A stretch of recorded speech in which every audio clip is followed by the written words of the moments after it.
One for all and all for one. We would like this motto of today's conference to be present, to be heard. Ladies and gentlemen, please let me start this conference. Honourable Mr. Marshall, Honourable Mr. Deputy Prime Minister, Honourable men and women Deputy Marshals of the Sejm and Senate, Honourable men and women Ministers, Honourable men and women Deputies, Honourable men and women Ambassadors, Honourable Generals, Honourable guests. And here I would like to be outright. Dear mothers and fathers of Poland's membership in NATO. Today I would like to underline the mothers because we are celebrating International Women's Day. Ladies and gentlemen, also Polish women over the last 25 years have gone down in the history of Poland's membership in NATO.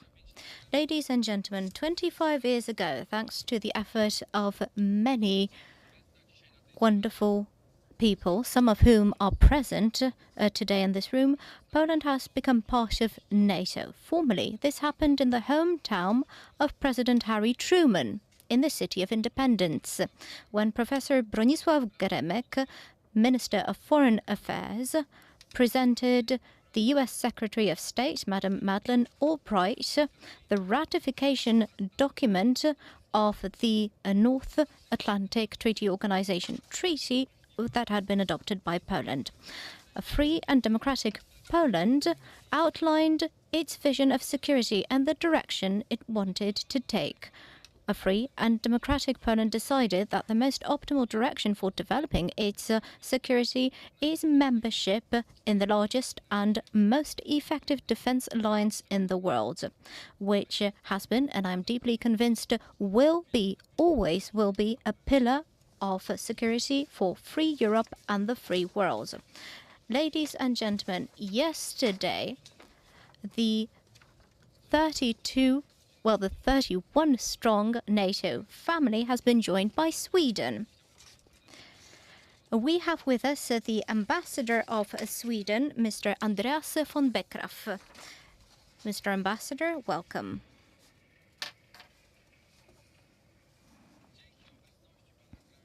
Thanks to your membership in NATO, we are even stronger. Over the 25 years, Poland's position in NATO grew significantly stronger.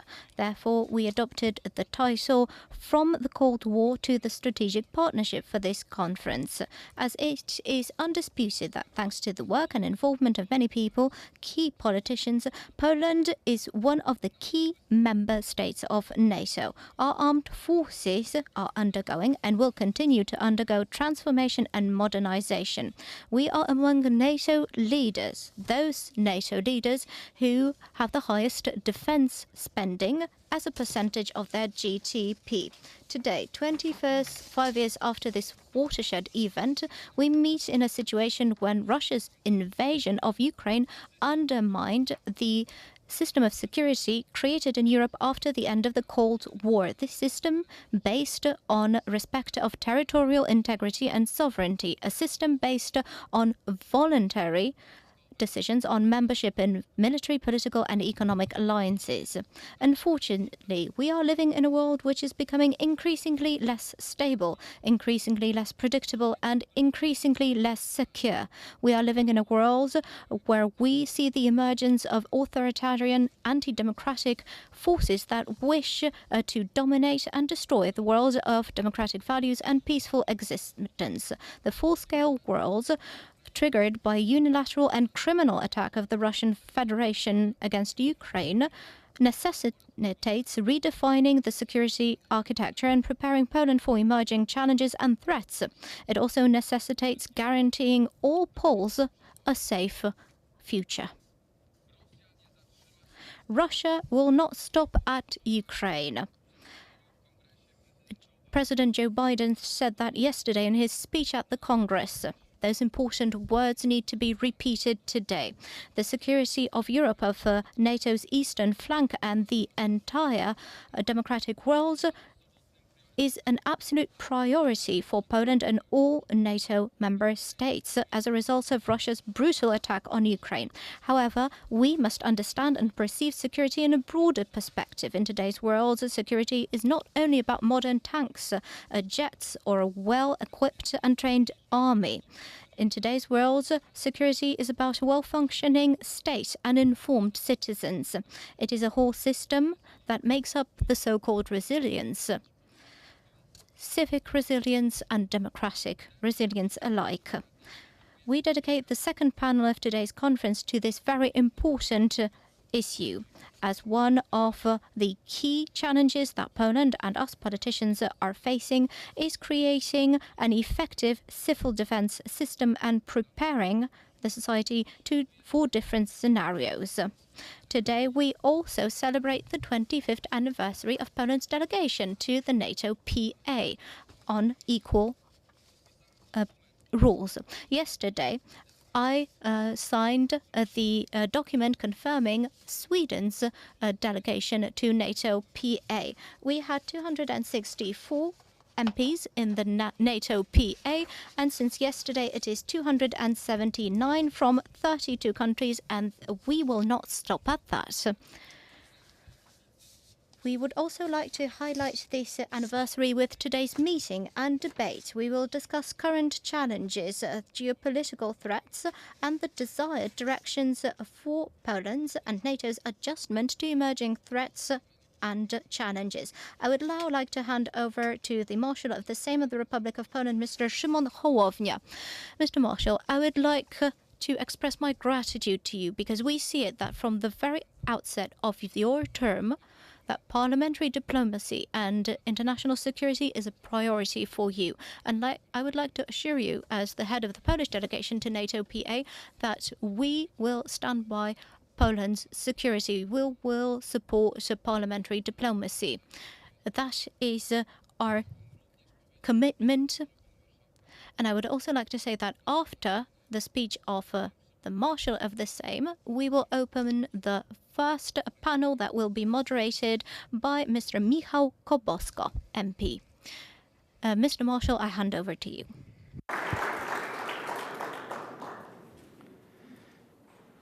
Szanowni Państwo, Ladies and gentlemen,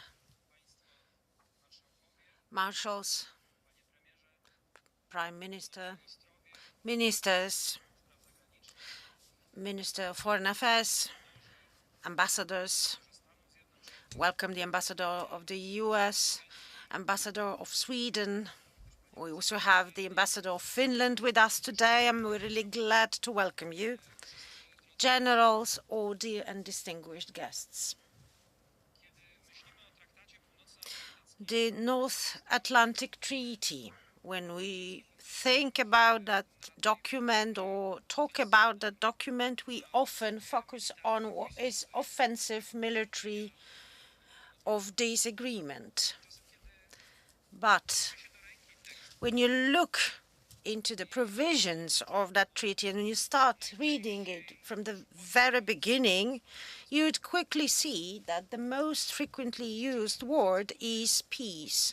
Let me quote the source instead of quoting the interpretation. The parties to this treaty confirm they believe in the principles and values of the UN Charter and the desire to live peacefully together with all nations and countries. They are resolved to protect the peace, democracy, and safety of their nations. They would strive to strengthen the stability in the North Atlantic area and will join their efforts for the sake of collective defense.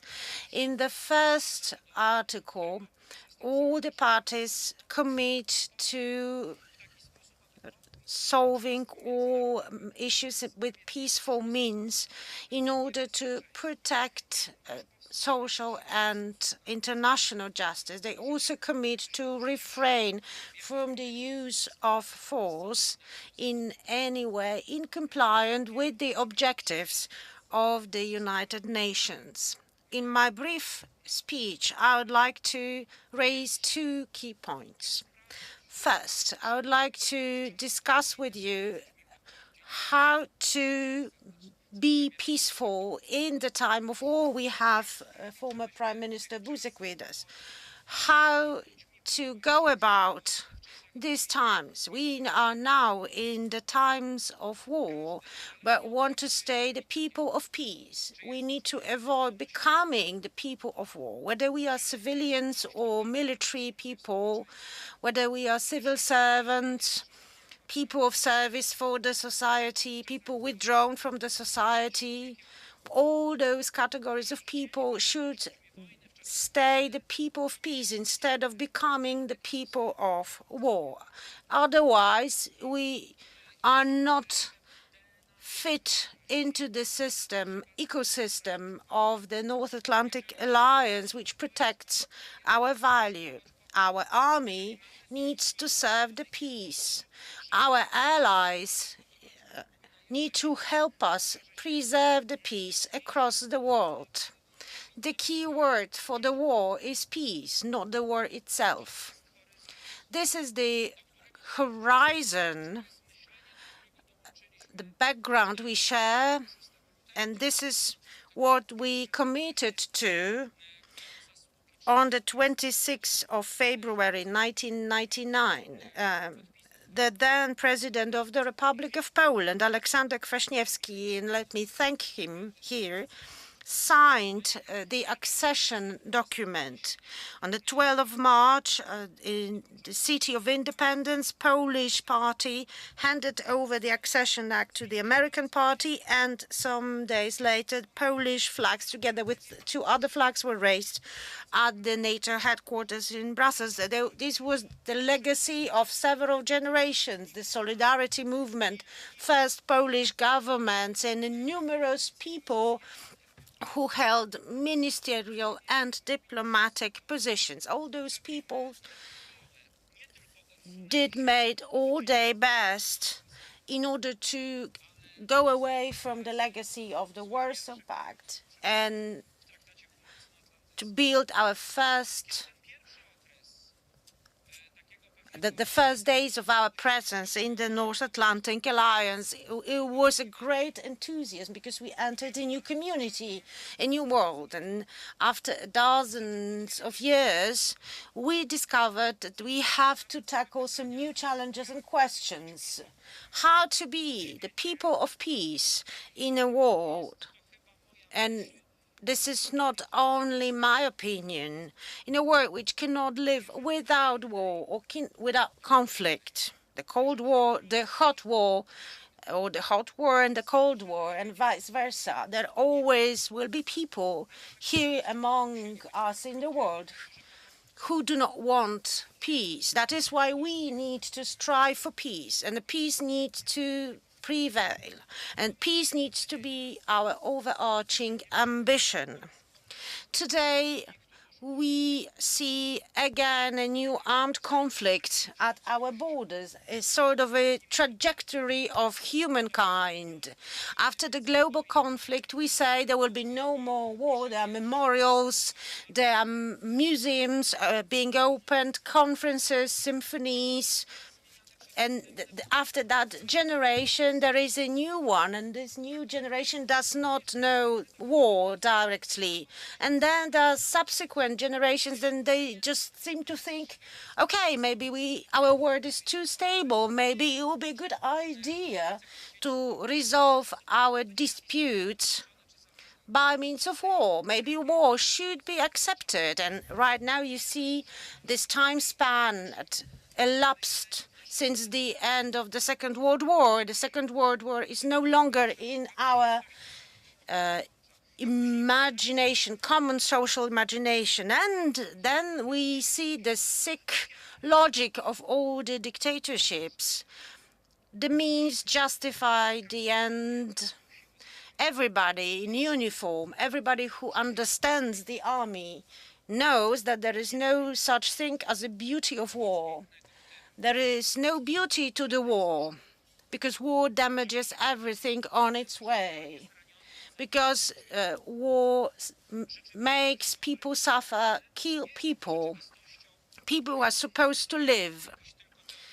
this is not a theoretical reflection only. We, people who wear uniforms and those who live close to those who wear uniforms, we know that one day someone may knock at the door and would relay the message we'd never like to hear.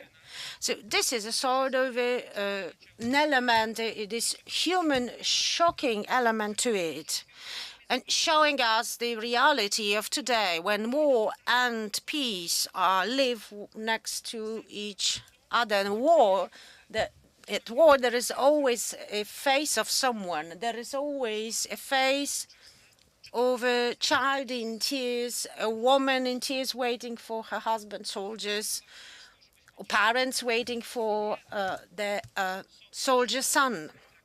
That is why today, when we know that we need to invest in military and increase our spending, and that this spending needs to be sound and reasonable. Today, when we've been trained everywhere, we all are trained. Today, when we have a new conscription of young soldiers, when we are mentally in NATO instead of being in the Warsaw Pact, today we need to move on to the next question. And let me recall the first question I asked today: how to be people of peace in times of war. And my second question is as follows: does peace mean the lack or absence of war? There is this eternal question, what is evil?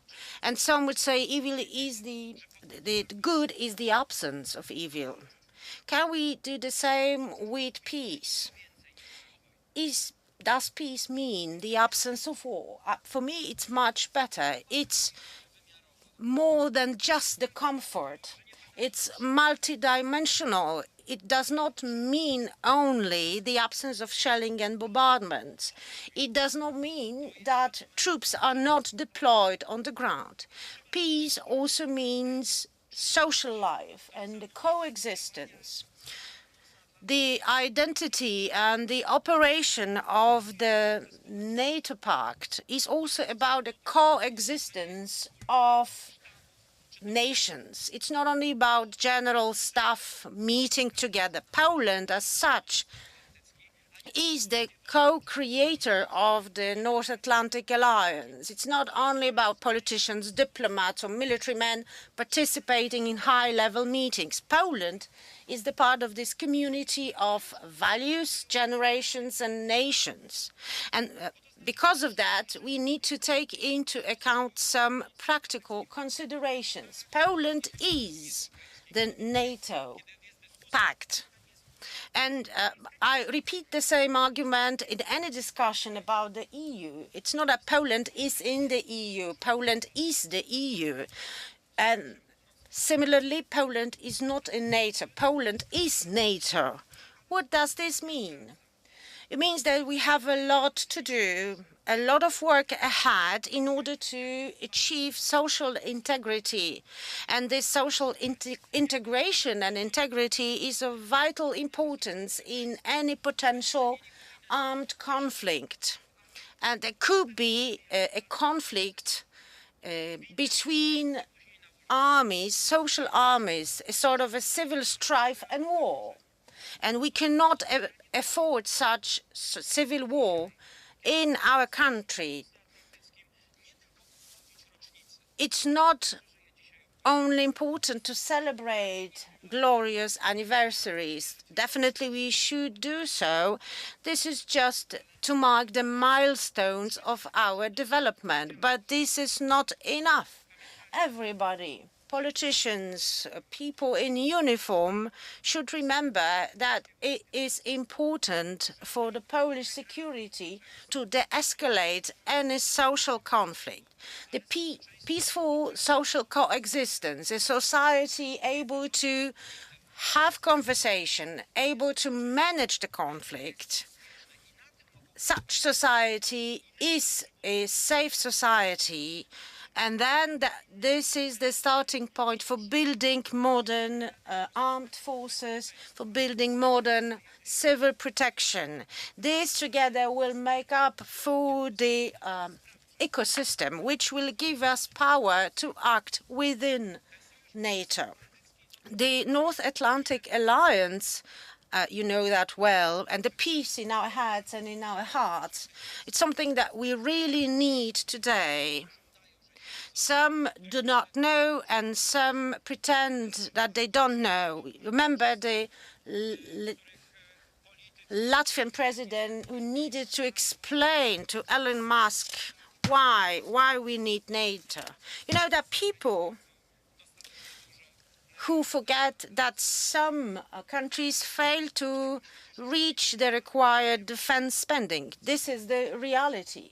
How can we go about it? How can we address those challenges? Well, I think that two key words that we need to keep in mind when discussing our security: strength and calm. Calm will give us strength, and strength will give us comfort and peace.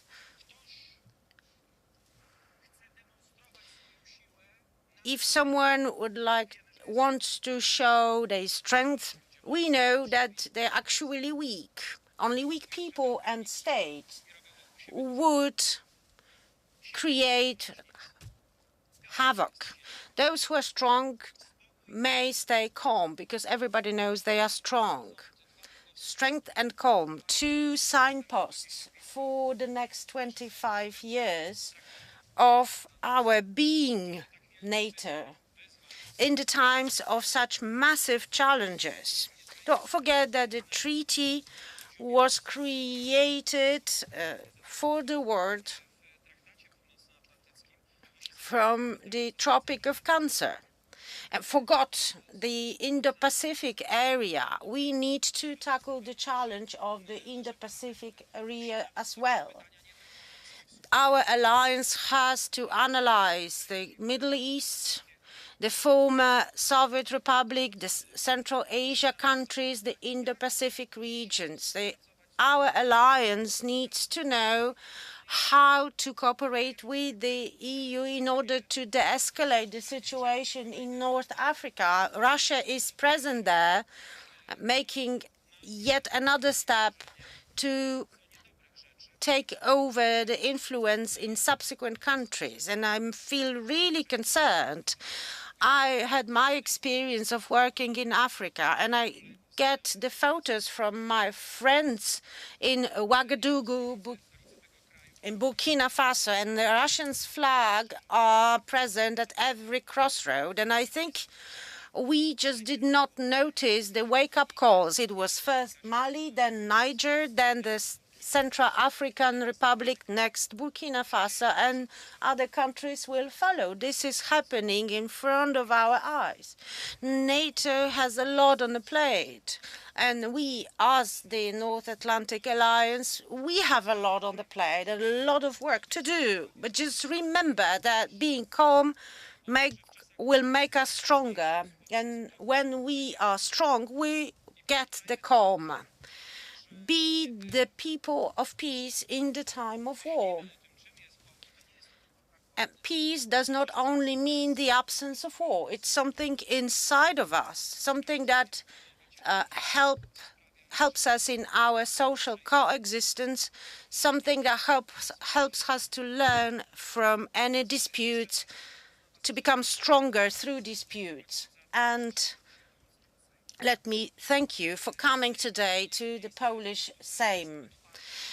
We are open to people of various backgrounds, opinions and views, and you know that we have very, very strong discussions here. I look into the room and I see a lot of familiar faces, military men, diplomats, MPs, from the Sejm and the Senate. I see Anna Kluns representing the United Kingdom, and I see former ministers of defense, Janusz Onyszkiewicz, Bogdan Klich, and other people who were and have been the witnesses of NATO's life. Hats off to you. And let me again thank you, Deputy Prime Minister, for organizing this event. And I'd like to thank Michał Szczerba. You are a good spirit of all the events we organize for and within NATO. And I'm grateful to all MPs involved in the works of bilateral groups and parliamentary delegations. This is a very constructive work, but Michał, he's an example of great commitment to the North Atlantic Alliance and NATO. And actually, I do not find words to express my gratitude to him. Just let me stress, you are doing a lot, really a lot for us together to be safe. And you are the co-host of this event as an MP and as the head of our delegations to the NATO PA. I'm really glad that we can celebrate this anniversary. Thank you again for accepting our invitation and for being present. Together, we are safer. Together, we are stronger. Let me thank you, and let me move on to our distinguished panelists. Chair Kobosko, please.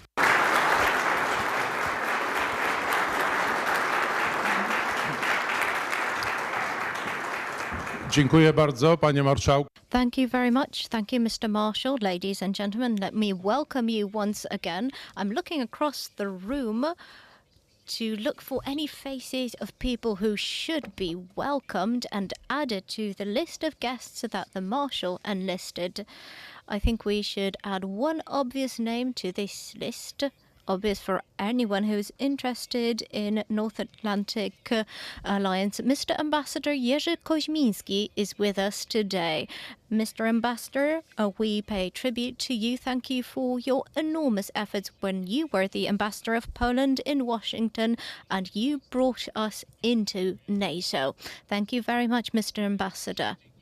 Ladies and gentlemen, we are celebrating Women's Day today, as has been said, and I would like to ask you for an applause for all the women, for all the fantastic, wonderful women who are taking care and were taking care of our joint security, especially the spouse of the Marshal of the Sejm, Mr. Hołownia.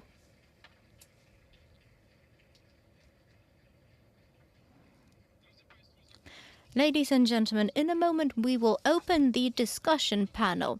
Let me just remind you, because time flies and life flies, what happens in 1990, because maybe we forgot.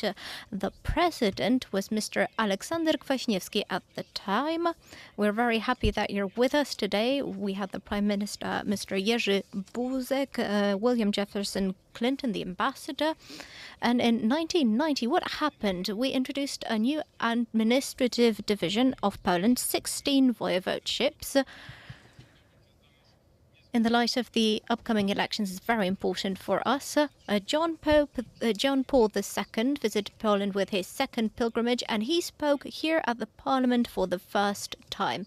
Another important fact, FSO, the Polish automotive company, started producing the car Deu Matiz. A euro was introduced into cashless transactions in that year. At the time, unfortunately, we had the terrible war in the former Yugoslavia. It seemed at the time that it was the last war in the European continent during our lifetime and that it would never be repeated. At the end of 1999, Boris Yeltsin stepped down from the function of President of the Russian Federation. He stepped down to Vladimir Putin. And we had the premiere of the iconic film Matrix, important to some of us. From one Matrix, let us move on to another, to the present day. Let me start the discussion panel by inviting our panelists to the stage. The Deputy Prime Minister and Minister of National Defense, Mr. Władysław Kosiniak-Kamysz.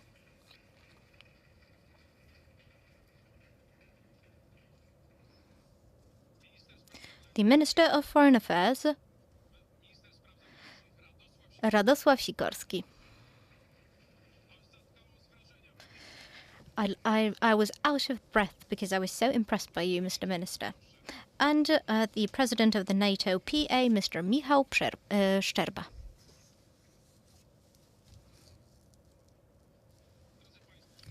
Ladies and gentlemen, our panelists unanimously, or almost unanimously, decided that we would not have speeches.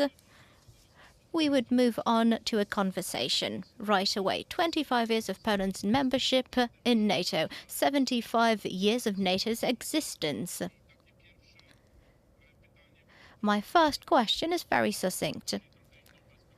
But all of you gentlemen have a different perspective on where NATO is today and where Poland is in NATO today. After all the changes, all the turbulence we've seen over the years, when better or worse periods were announced for NATO, I would like to ask you, where are we at present? Where is Poland in NATO at the moment? Wielce-szanowni gospodarze. Thank you very much, dear host of this event, dear Marshal, Chair of the committee, distinguished guests, Prime Ministers, Jan Krzysztof Bielecki and Jerzy Buzek. Dear friends, it was quite fascinating to listen to the chair of the committee and recall that fascinating moments. Well, I have maybe less fascinating memories. We discussed that together with Radosław Sikorski, and actually he told me that when we started our NATO negotiation, I was the Minister of Defense, and when we ended the negotiations, I was the Minister of Foreign Affairs. Back then, I was the third grade in college, and I do remember vividly when the Polish flag was raised in Independence, and then in the front of the headquarters building. It changed our position in the world. And these are not just empty words. It actually helped us to shift the paradigm of our existence in today's world, and actually reaffirmed our position and confirmed the legacy and merits of our predecessors, this move towards democracy and freedom. We would not be in NATO without the freedom, peace, and democracy for which Solidarity members fought for. And I'm convinced that it would not be the case. And we started with NATO and completed the process with the EU. NATO gave us the strength and confirmed that we are fully democratic countries. We all remember how Russian troops left Poland, and then we joined NATO, and these were two keys to our further successes, the successes of the Republic of Poland. Well, let's just imagine that Poland is not a NATO member today. Let's just think. What will happen? Without Poland, there would be no Baltic states, and they would not be NATO members.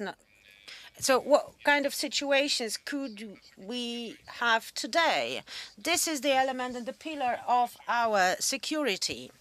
As Speaker Hołownia has just said, Poland is NATO. It's not just a membership, it's the co-creation of the North Atlantic Alliance. And among all members, NATO members, we have the highest level of spending, defense spending.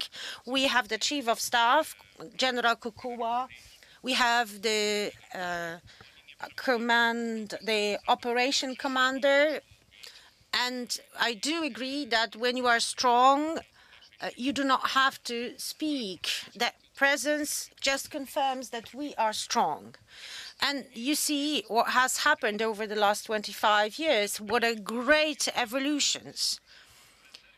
25 years ago, some soldiers were just young people.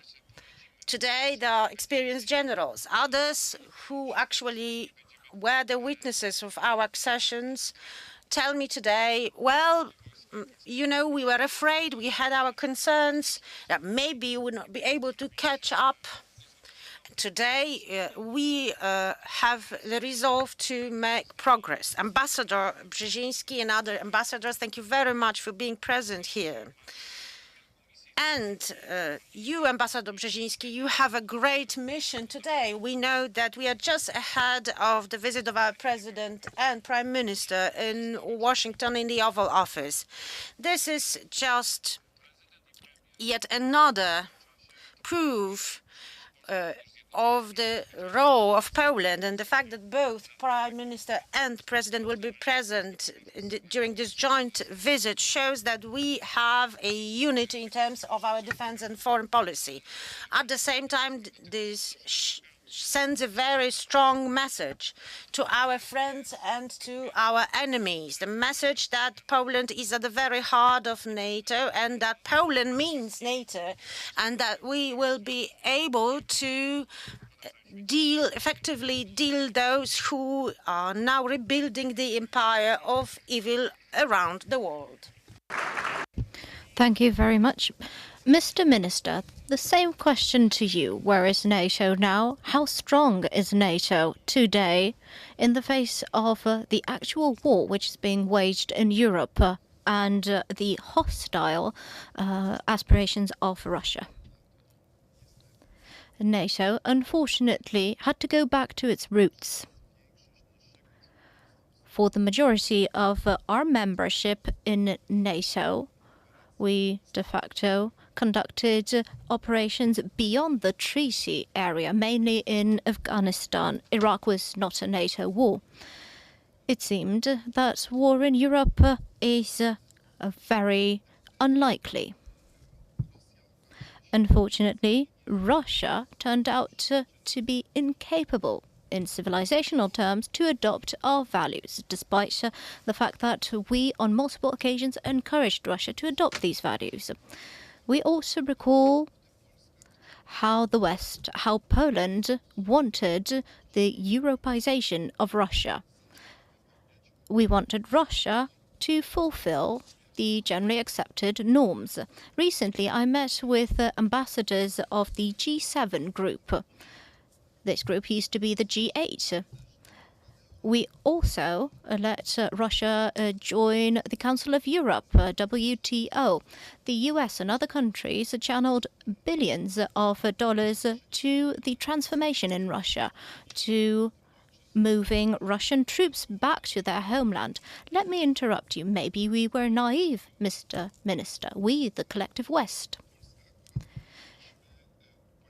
As Poland, we adopted a twofold policy. On the one hand, we encouraged Europeization, but we also had a plan B just in case. And we spent a robust 2% of GDP on the army. That was the initiative of the Ministry of Defense and the former President Bronisław Komorowski. I believe our policy was sound. But Russia failed to modernize. These attempts of Russia is nothing new. The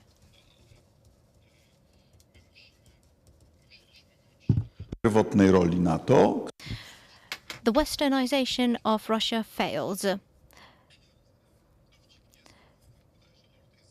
I think it was Lord Ismay, one of the secretaries general, said that we need to keep the Russians out, the Americans in and the Russians out. Now we encourage the Germans to spend more on their military. So this is an outdated statement. But the Russians define themselves as a country that cannot live in peace, that cannot have peaceful relations with its neighbors. It defined itself as a country that is coming back to the 19th century outdated imperialist paradigms. So Russia forced us to return to the original mission of NATO, and we must be effective in pursuing that mission. Thank you. Mr. President of the NATO PA.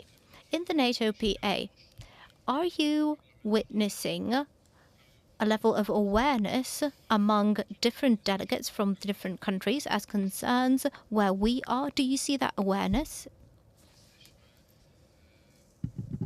tam, gdzie chcemy być. We are where we want to be. Henry Kissinger used to say that diplomacy is an art of possibility. So we have such possibilities at hand's reach. We thought that our Minister Sikorski just went for yet another meeting at the UN General Assembly, but he was the only one able to debunk all lies and disinformation, Russian lies and information in his very short speech. This is also the role of parliamentary diplomacy. We have the Prime Minister and we have the Minister of Defense, and the Minister of Defense is supposed to oversee the building of resilience, development of deterrence policy, and building a very strong army. We, as parliamentarians, have also our tasks. The decision was meant that the training center for Ukrainians will be located in Bydgoszcz. Comes as a sign of trust and confirms that we are a reliable partner. The NATO Parliamentary Assembly brings together 32 countries since yesterday, and we've had quite a lot of achievements, especially after the Russian invasion against Ukraine. In the language and wording of our positions and resolutions, we use the expression we call Russia the terrorist state, and we talk about crimes, we talk about genocide to describe the abductions of Ukrainian children, and we do what our fantastic ministers and diplomats used to do. Maybe you know the book by Thomas Lees about all the efforts made in order for Poland to join NATO, and all the efforts. And we know that Minister Geremek or Jerzy Koźmiński did not spare their efforts for us to join NATO. Today, together with the Minister of Foreign Affairs, we are going to work with the US congressmen and congresswomen to support Ukraine. We need, and I see it among the members of other parliamentary delegations, we see a sort of a Ukraine fatigue. And Ukraine needs to be at the heart of our actions. And we need to convince other people to keep on going. This is the question of our security. Ukrainian soldiers fight for our democratic values and defend the security of our community, the Euro-Atlantic community. And just to end, Michał, you mentioned Aleksander Kwaśniewski in your introductory speech. The former president is in a trip abroad, but he asked me to give all his warmest words to all the participants. Thank you very much for conveying the greetings. Mr. Minister, I would like to add something, add a footnote, so to say, so that we do not forget about the merits of Lech Wałęsa and his interpreters.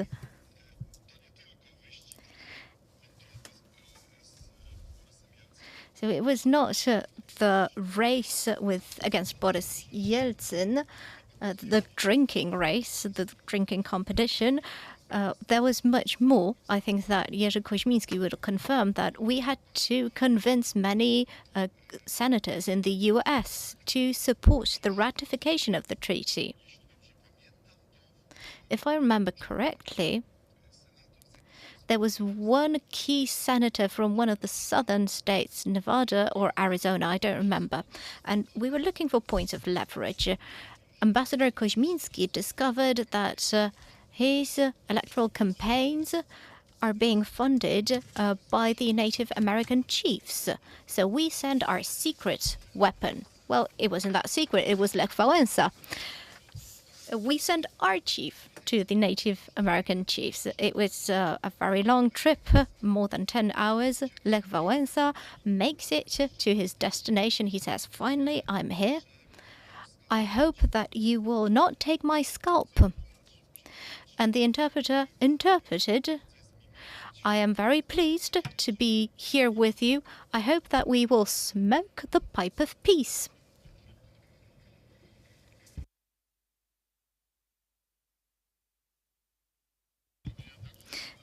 Warm greetings for former President Lech Wałęsa. We wish him a lot of health. Ladies and gentlemen, but we are where we are. A terrible, horrible war is being waged, and the Russian Federation is not suppressing its hostile appetites towards other countries.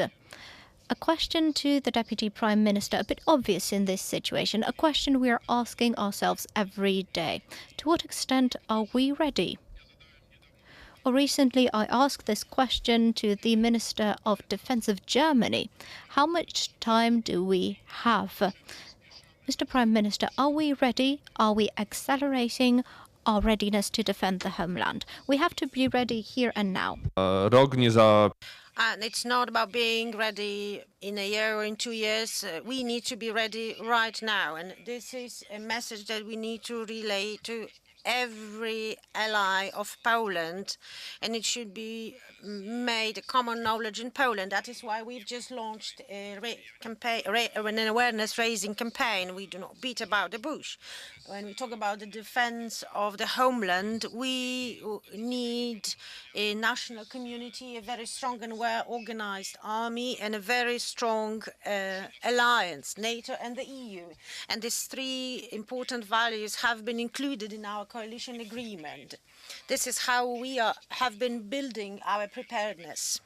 So we need to rebuild our community. We need civil protection. Since we adopted the Homeland Defense Act, there will be no draft civil protection bill or any draft text. And actually, not everybody will be involved in military action, but the defense is the effort of the whole state, of the state as a whole, with the army at the helmet. But there are other state institutions, and they are all citizens at their respective levels of responsibilities. Without the involvement of local governments and without an effective civil protection, there will be no actual defense of the state. That is why we are filing the new bill on state defense, including the provisions on construction sites, and we offer the possibility to build new bunkers and shelters. We will train children and youngsters on how to behave in emergency situations. Since the kindergarten, they will be trained how to behave in emergencies and to build awareness. We are right now developing a joint program together with the Ministry of Education, and the first elements of this program will be launched this year. Next come the NGOs, as voluntary fire brigades and other paramilitary institutions active in the country, also with very long traditions, plus hunters associations and other types of professional and non-government organizations are actors who need to be involved in civil protection. And we know the Finnish model. Thank you, Ambassador, for being present. Finland is a case in point in terms of nationwide civil protection. That's your defense doctrine. I also had the Minister of Defense of Sweden, and we know that Sweden has a special minister in charge of civil protection. All the statements made by the Prime Minister of Sweden and other Swedish ministers showed that actually Sweden knows that they need to be ready. They are not a frontline country. However, they are in contact with Russia geographically. Plus, we should not get used to war. This would be a crime, and I share here the views expressed by Michał Szczerba. This is a crime, and I do highlight this word. Getting used to war means getting used to killing people, getting used to what happened in Bucha, killing children violently, getting used to the death at the border, and this is unacceptable for a country representing the Western civilization, getting used to war as a military event without any response, without staying idle, without increasing the defense spending, without developing the defense industry. This is a crime. And actually, Radosław Sikorski was the pioneer of such efforts. And right now, there are a lot of followers. We are in power for 2 years, and we have been able to wake up the debate. Within the EU, we have the European Industry Defense Initiative. And actually, my idea would be to use the money allocated initially to post-COVID recovery. This is not a priority today, and not everybody will be able to absorb all the funding. So instead, we can actually invest in the economy of security, in our defense industry, and not only in frontline countries, also in Portugal, Spain, or Italy. This is a pledge I'd like to make. I know that every country is sensitive to its own issues, and that the countries of Southern Europe have to tackle their own issues, migrations, refugees. But within the alliance, everybody needs to meet the requirement of 2%. And this is not the case today. Let me just end. Well, I just want to highlight once again the importance of army modernization and transformation. We all discussed the words of Donald Trump. And actually, we know that these statements may raise concerns. When he said that let Putin do what he wants. And we condemn that firmly, all of us. But think about the American society. The American society also thinks that more spending should be increased in Europe. This is a common spirit within the US society, and we should face that. Instead of just staying idle, we can follow the example of those who already spend 2% on defense. And thank our taxpayers, because our taxpayers give their consent. Polish taxpayers are 100% agree to increase the spending, the defense spending, up to 2%. This is a common widespread convictions that should be the case. And this is also for the quality and the comfort of life, for the quality of our social space. But if there is an armed conflict, there is despair, there are tragedies and suffering, and with that we will not have any social space with any quality or comfort. Thank you very much. Thank you. Mr. Minister, a question to you. My question concerns also the visit that will take place next week, the visit to Washington of you and also the Prime Minister, about the scale of support, of financial support to Ukraine. Which countries should be doing most at the moment to support Ukraine during this war? We know that the situation is very difficult on the front.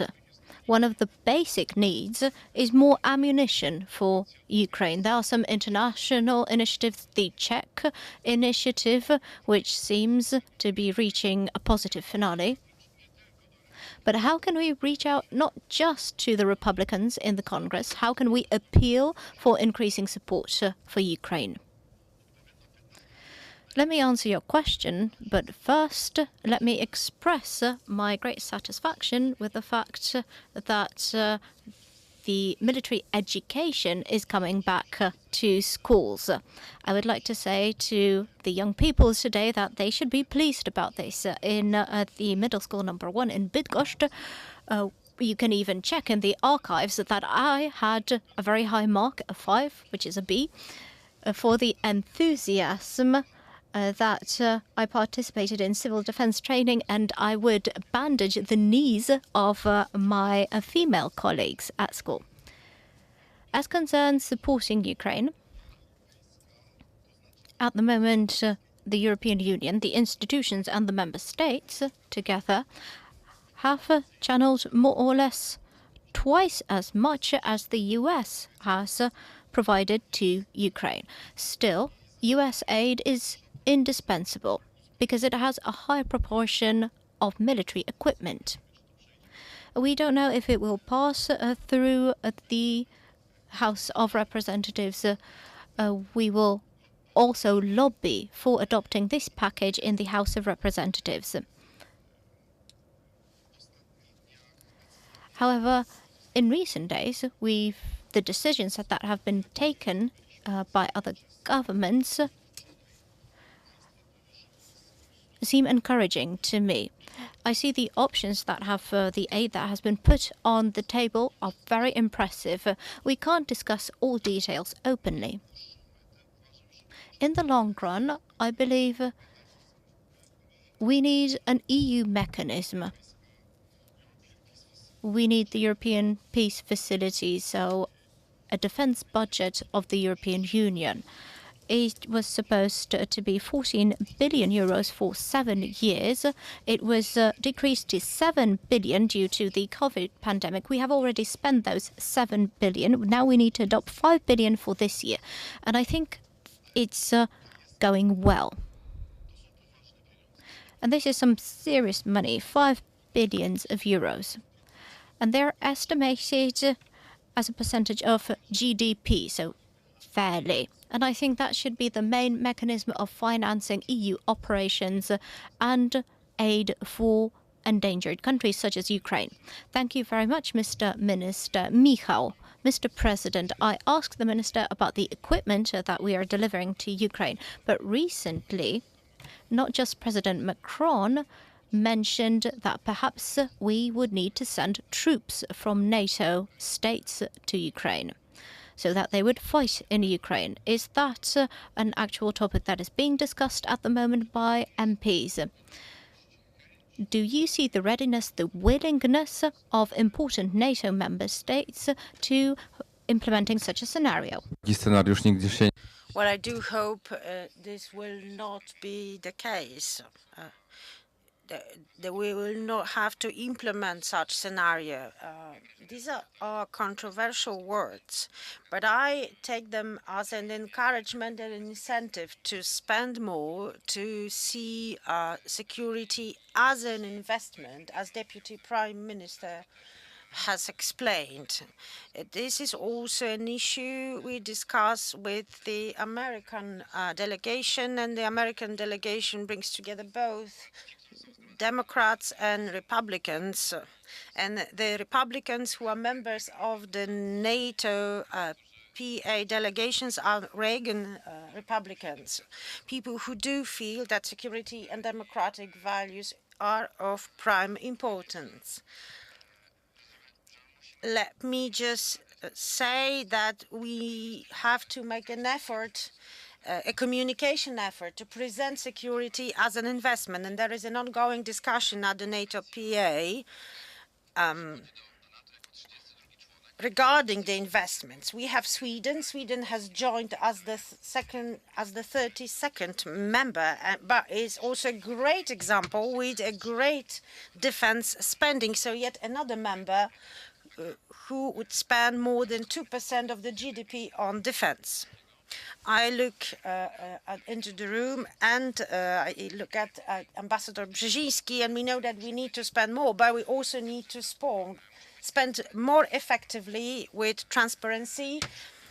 And our society needs to understand that this is a meaningful spending and that we actually meet and respect the standards.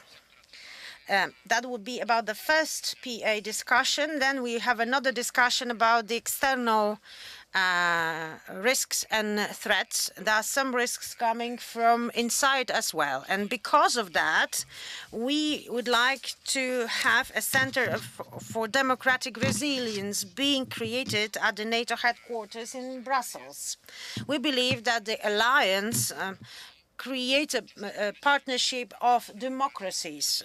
We also need to face the challenge of disinformation, lies, populism, and the violations of the rule of law. However, there are other countries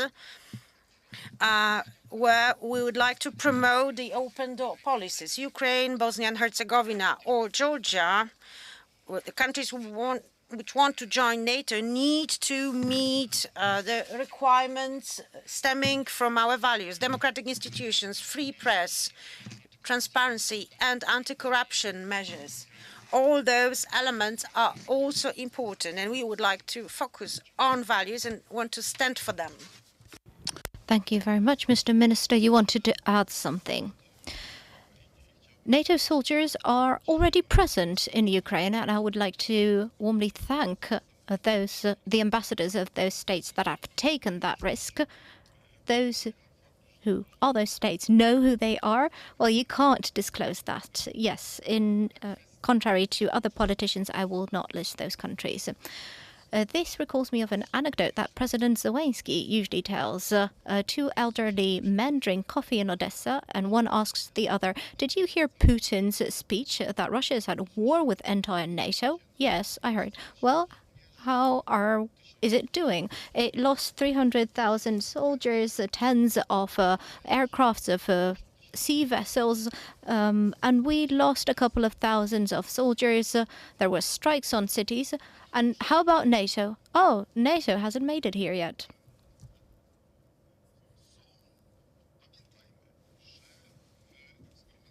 Let us bear in mind that in the UN Assembly, 140 countries out of 190 voted for condemning the aggression as unacceptable. This is not just a press release. This is creating a legal basis. In Korea, in the 1950s, there was a coalition of UN countries that was fighting to stop the aggression. This is not something unacceptable. I therefore appreciate the French initiative that has come in recent days. There is a good intention behind it. The intention is that the Russian president should be wondering what our next move is.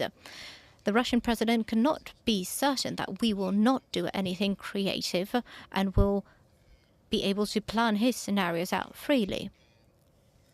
This capacity for asymmetric escalation should also be on our side.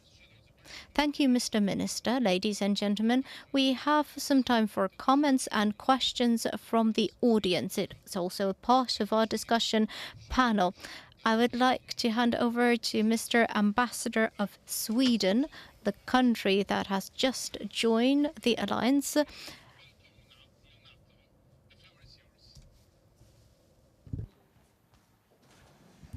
Dziękuję bardzo. Ladies and gentlemen, ministers, this is such a fantastic day for me personally. This is a day that we have been waiting for. It is really a feeling of coming home. Home to alliance, as been said by Mr. Speaker, an alliance for peace and an alliance for freedom.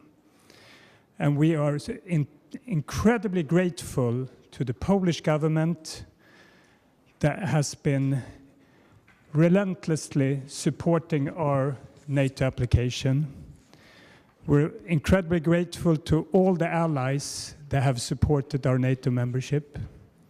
And we very much look forward to working together with you to strengthen the alliance. As our Prime Minister said yesterday, the guiding light of our NATO membership will be unity and solidarity. We are ready to implement the very high expectations of our NATO allies, and we will look forward to contribute with our capabilities. And we very much look forward to working, not least with Poland, in the field of defense and security. So thank you once again for your relentless support. And you cannot believe how nice it feels as a Swedish ambassador to walk up this staircase and see the Swedish flag among all the NATO allies' flags. It's really a fantastic feeling. Thank you so much.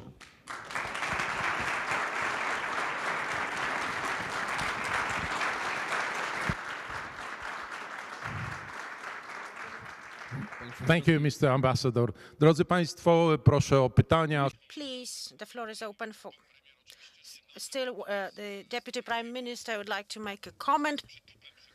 Yes, it was a great day for us. Actually, on Monday, we signed a new contract for several thousand grenade launchers and several thousand of munition shells for 6.5 billion zlotys, and they will be provided by the Swedish partner. Carl Gustaf, that's the name. They will be rebaptized in Poland, and I've just opened a competition for the new name. Do not hesitate, take part in it. It will be open and officially together with the Chief of Staff. Will there be any award in the competition? Well, you have a lot of aspiration. We had the Dragon 24 exercises this week, and we would need people for them, and maybe the chair will be among this group of volunteers who would like to participate in the exercise. But grenade launchers should not be used in private places and in offices. We also have panelists set for the second panel, so we have to choose, especially that you would have your time during the second panel, please. Good morning. It's a great celebration today. I'm happy to be the part of it. In 1997, I was a student in college. I was 19 years old, sorry. Right now, the press is quoting the results of the public polls on the attitude to arms and to the war in Ukraine. And it turns out that more and more Poles would buy their own arms and weapons, and there are more and more people who say that if there is war, they would leave the country. My question is how you are going to address this issue. It's not only about civil defense training for students. For that, some are too old. Deputy Prime Minister? Well, the first aid and the behavior in emergencies, well, here everybody needs to be trained. We start with the kids, but the initiative will be open to anyone, and we'll work together with local governments to implement such training. If there is an alarm launched in any city or any village in Poland today, the first response of people is not there is a danger. Everybody would just think, okay, we have yet another national holiday. So this is about the better awareness raising. And we have 25,000 students at military schools. We have voluntary conscriptions. We have active and passive reserve. And we will sign a number of agreements with non-governmental organizations, and they will try to support Polish troops. This is about raising the awareness of risks and threats and being prepared to defend. Today, we launched the celebrations of our 25 years of membership in NATO at the initiative of the Chair Szczerba and the Chair Kobosko. And this is organized not only to celebrate, it's also about kicking off the debate on the defense today. We will tell everybody that we need to be ready for any scenario. This is one of our tasks. Professor, you just mentioned the atmosphere around the war in Ukraine. Well, Polish society still supports Ukraine in terms of military assistance and humanitarian assistance. We all do feel that the investment in military assistance is an investment in Polish security. There are also economic relations between the two countries.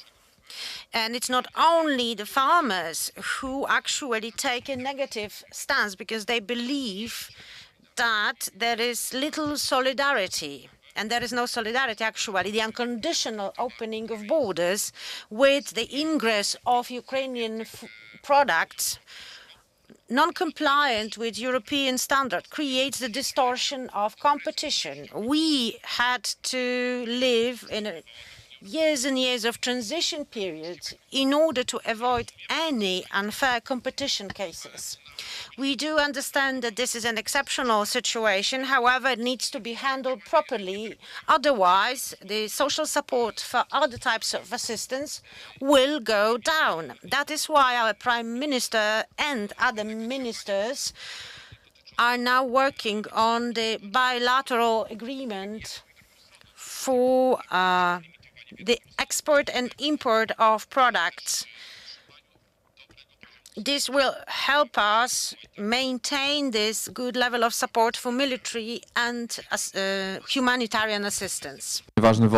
Thank you. And Michał, yes, let me add just a few words because we have touched upon civil defense.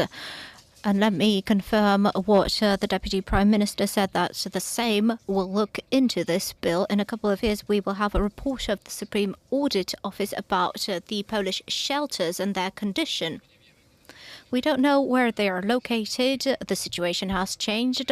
In Warsaw, we have the underground, which is being expanded. We have underground garages, parking spaces, and we need to make use of the infrastructure that is very important for different undesired events. Still, it is very important, and we need to engage the society in increasing our security capacity so that they can feel safe. Thank you. And Mr. Minister, let me answer by quoting a poet. When the wind of history blows, the wings grow out of the backs of people, while the cowards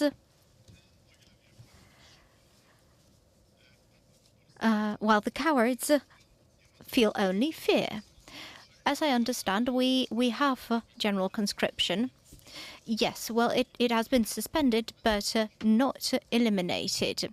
And I hope that Madam Świętakowicz will agree with me that conscription should not discriminate on the basis of gender. Thank you very much, Mr. Minister. Everyone is reflecting upon this last sentence now. I can see some people from the audience who want to take the floor. Yes, this is an experience of recent years. The share of women serving in the Polish army has changed over the 25 years unrecognizably, especially territorial defense. I think it's about 20% are women who have voluntarily signed up for territorial defense. Please be succinct. Thank you very much, Michał Baranowski, GMF. Thank you for organizing this conference and this important discussion about the future of the alliance. Very soon we will meet as allies in Washington, but we still have a moment until the summit. A question perhaps to Minister Sikorski about our American friends.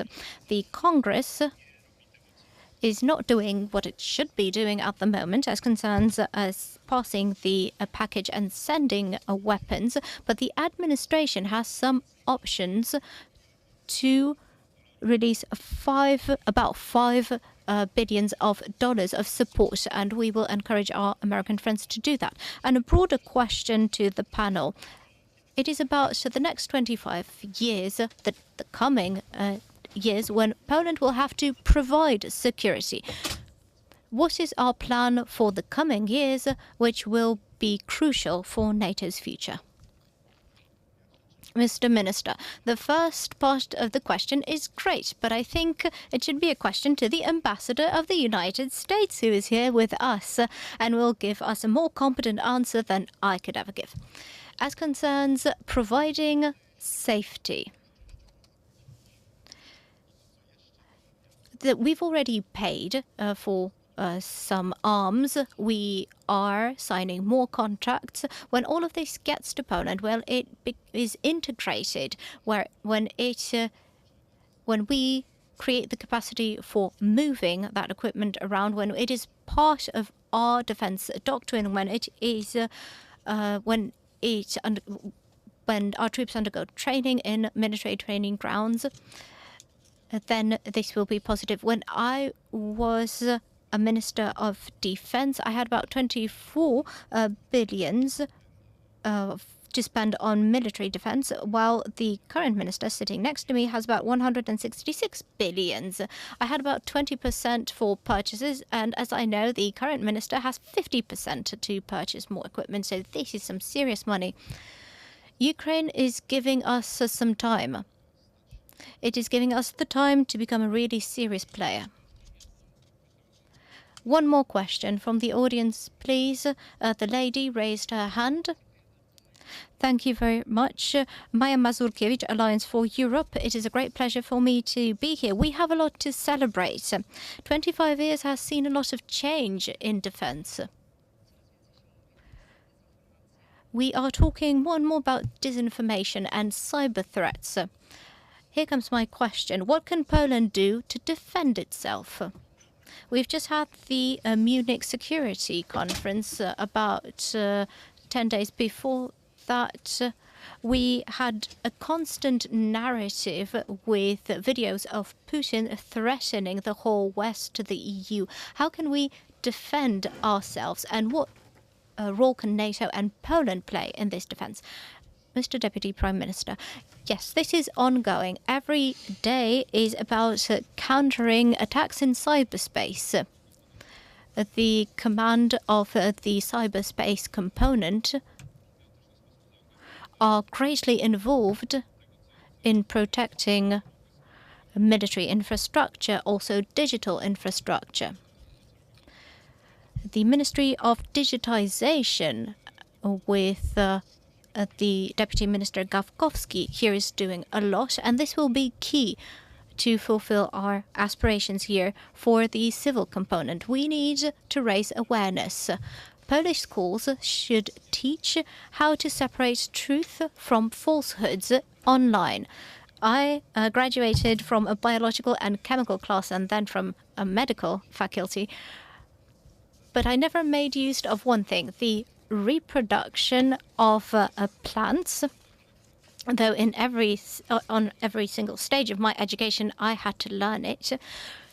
It is important for those who specialize in flora, but I believe that in Polish schools today we should teach children how to tell truth apart from falsehoods, especially online. This young generation is very sensitive. Therefore, we need to contribute a lot from ourselves. But as I've said, the whole society defends itself during an attack. The whole state defends itself, and therefore all of us have to defend themselves against disinformation. The local governments, the public administration can create mechanism. It can educate. But if we don't implement it in our own lives, if we don't want to use it, then the defense of individuals and institutions will not be sufficient. We have to defend ourselves because we are exposed to these threats. And if we disseminate such falsehoods, then we are a carrier of what our enemies wish to achieve. And the question was, what will happen over the next 25 years? The next 25 months will be pivotal here.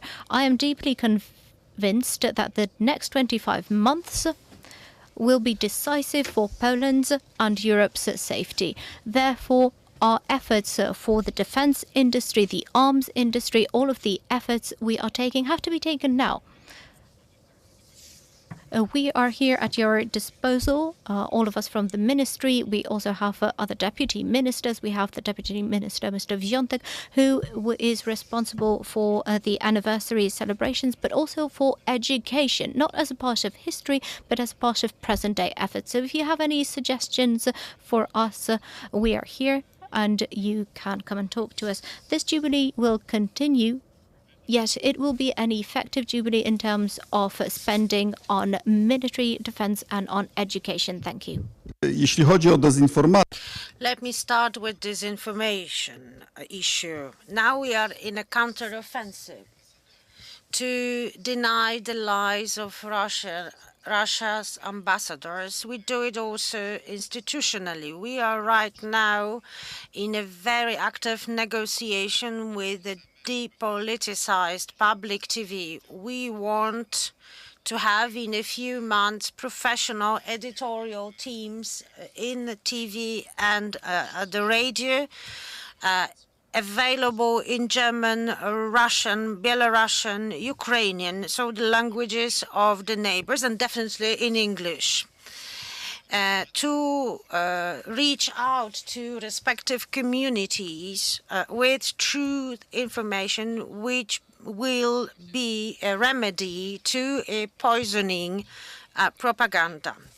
For me, the idea of the Center for Democratic Resilience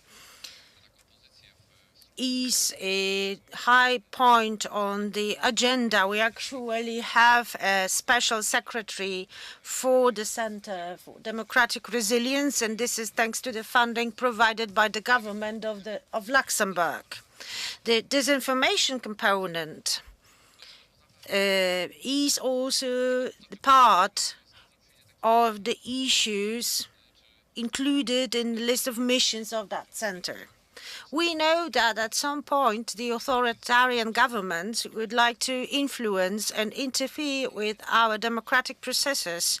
Right now there is the presidential campaign in the US. We are watching closely, and we want to be prepared to respond to lies and to build resilience for many years ahead.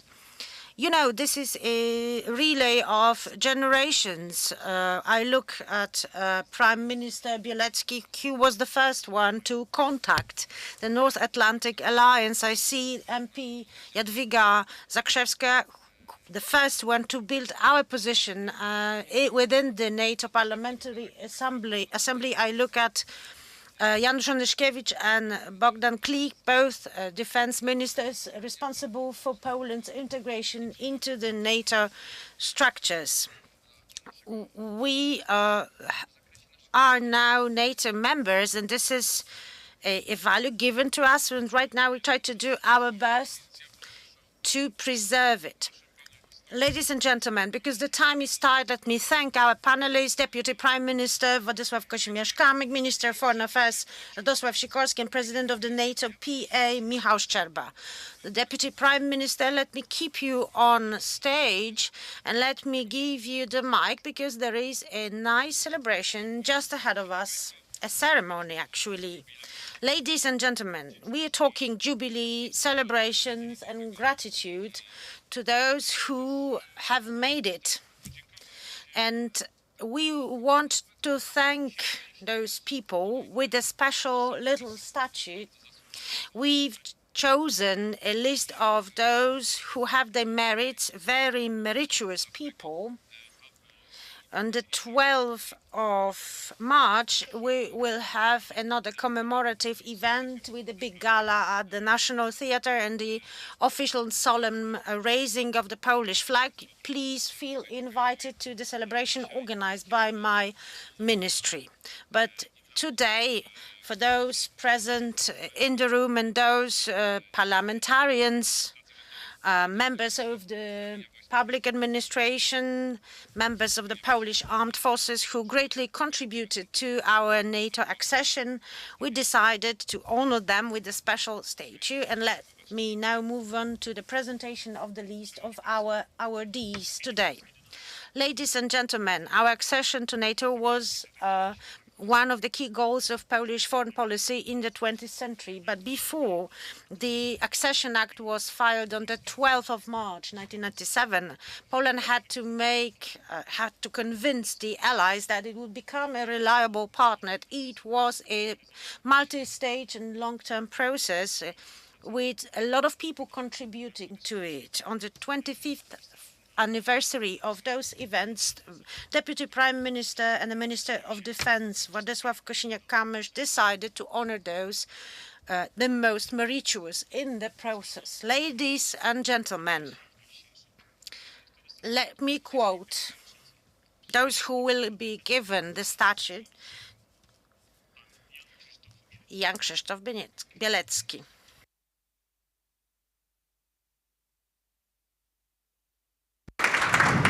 Pan Jan Bielecki sprawował The former prime minister, in 1991, he opened the cooperation with the Western countries and started the military cooperation with the NATO countries.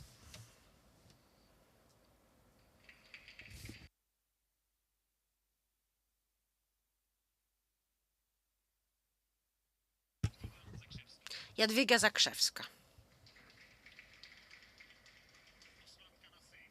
The Sejm MP of the 3rd, 5th and 7th term, a long-time member of the National Defense Committee and the former Deputy Defense Minister. She was also the President of the NATO Parliamentary Assembly. Minister.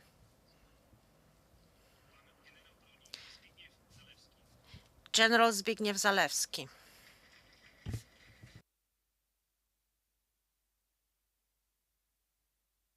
Between 1996 and 200, the Commander-in-Chief of the Land Forces, who implemented in-depth reforms which paved the way for the accession to NATO. General of Brigade Stanisław Koziej.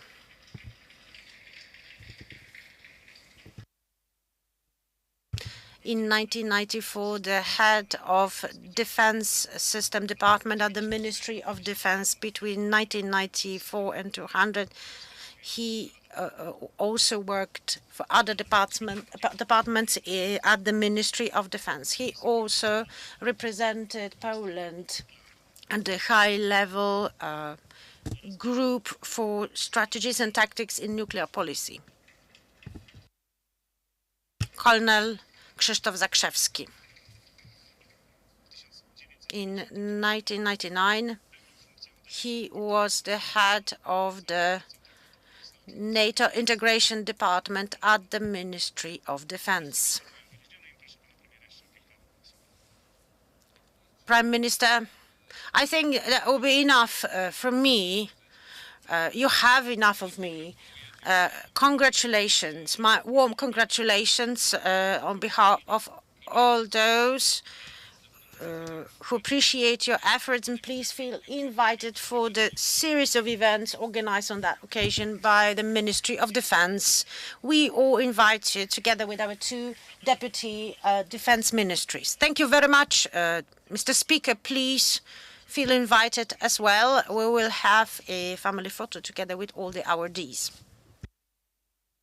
Ladies and gentlemen, I'm truly honored that I can take part at this wonderful, wonderful ceremony. I would like to thank my friend Michał Szczerba. As a member of our delegation, he paved the way for new achievements. Myself, I was the chair of the delegation and then the deputy chair of the Parliamentary Assembly. And right now I see this wonderful young man who is a chair of the Parliamentary Assembly. Let him give. In 1999, in March, Prime Minister Buzek and the late Speaker Spłażyński, both sent a five-person delegation to the US. We were supposed to do the lobbying for the Polish accession to NATO. And back then, at the US Congress, there was a voting. And I was among these 5 people sent to the US. And I was at the stairs of the Capitol with one of my colleagues, Byszek Janas, a member of the Solidarity Movement. And we were just saying and discussing this event, and we were actually moved, analyzing our lives, that we were just in the opposition, and next we were standing at the stairs of the Congress lobbying for NATO accessions. And during that visit, we were invited to a house of one of the senators who had Polish roots. And we spent there 1 hour discussing with him the threats from Russia. And that was an argument, a sort of a case justifying Poland's accession to NATO. And he listened carefully. And he said, I know, Warsaw is located not far from Kosovo. So that was the perspective Americans took at Poland. And it has changed till then, till today. Thank you very much. Also, I'd like to thank Ambassador Kozłowski, who back then made great strides. Civis pacer addendum. Thank you very much.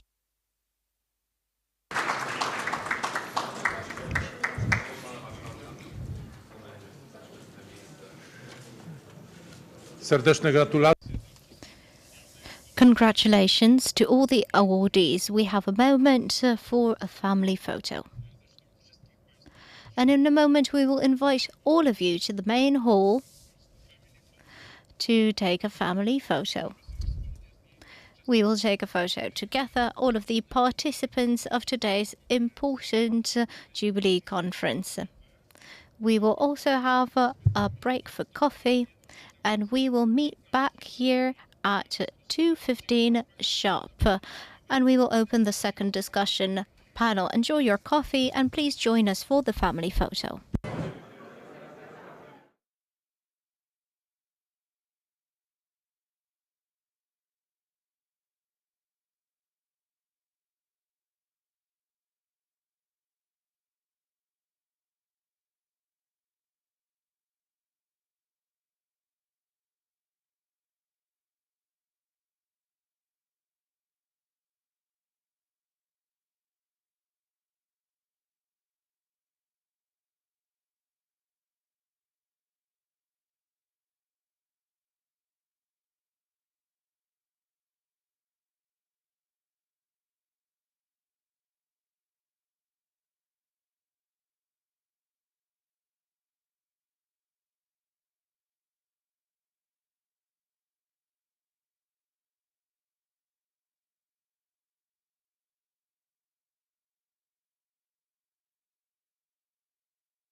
to improve, and the second panel will be completely different, of which I am personally very pleased with.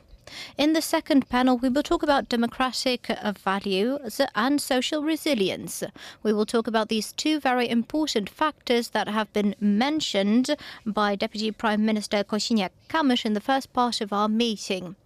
We need to prepare for difficult, hard times. We need to prepare the whole society, not just the armed forces.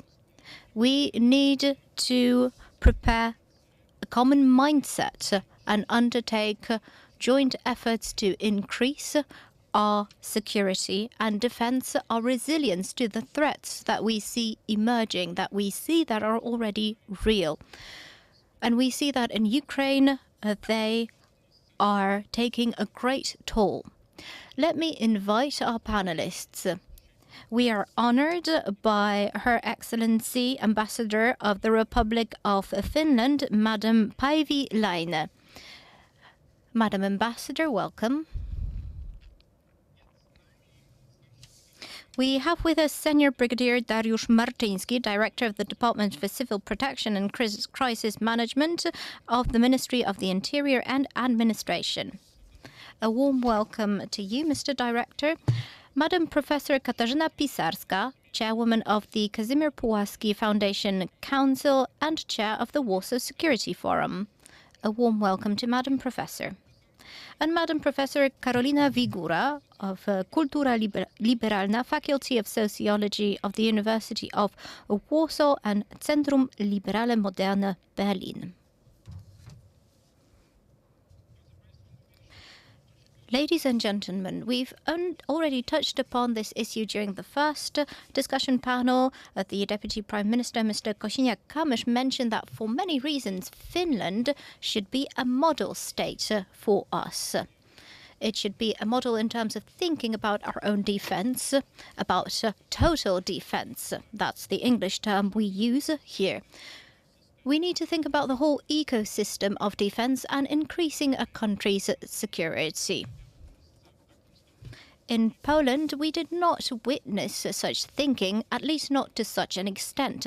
It is high time to learn, to take a leaf out of our Scandinavian friends' book, especially to learn from Finland, who has 1,300 kilometers of a border shared with the Russian Federation. We would like to hear from Madam Ambassador to say a few words about how this system functions in Finland. If you could describe this system, Madam Ambassador, what are the first things that we should learn? What should Poland learn in the first place? Madam Ambassador will speak in Polish, and therefore, please give Madam Ambassador a round of applause. Thank you very much. I attempt to speak Polish. Please let me know if you have difficulties understanding me. Ladies and gentlemen, good afternoon. Thank you for the invitation. It is a great honor to be here with you today to celebrate a quarter of a century in NATO, and Finland has only just joined NATO. I have to look into my notes so I don't forget the most important words. We will celebrate our first anniversary in summer, but before that we had a deep partnership with NATO. More than 30 years ago, we bought 64 F-18 fighter jets. I think that was a practical signal that already then we had been accepted as a trusted partner of the NATO. Now, at the same time, parallel to Poland, we are modernizing our air defense by buying F-35s. We want to be a good NATO partner. We want to be a partner that delivers on security. I would like to express my congratulations to Sweden on its NATO membership. It is a very important step for us. It contributes to the defense of our region, and it must be based on tight cooperation between our countries. In Ukraine, we see that the conventional war is back. 10 years ago, many countries assumed that only hybrid or cyber attacks would take place. Therefore, the Netherlands sold all of its tanks. Finland benefited from it greatly because we bought 100 Leopards for 2 A6 for a very good price. We must recall that the war in Ukraine started over 10 years ago. It started with hybrid attacks. The aim of those attacks was to destabilize the democracy and the economy. Now we should support those countries that can be the next victims of Russian aggression.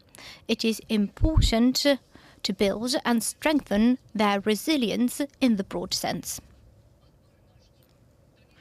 Resilience is not just military readiness for crisis. It is also about civil preparedness, especially in a country like Finland. It is a small country neighboring on a large, unpredictable bear.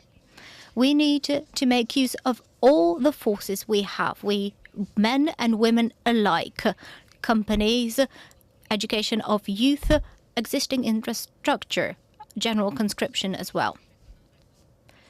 To use the style of our new president, Alexander Stubb, I would like to say that everything that is important to social resilience can be summed up in 3 points. That's education, education, and education.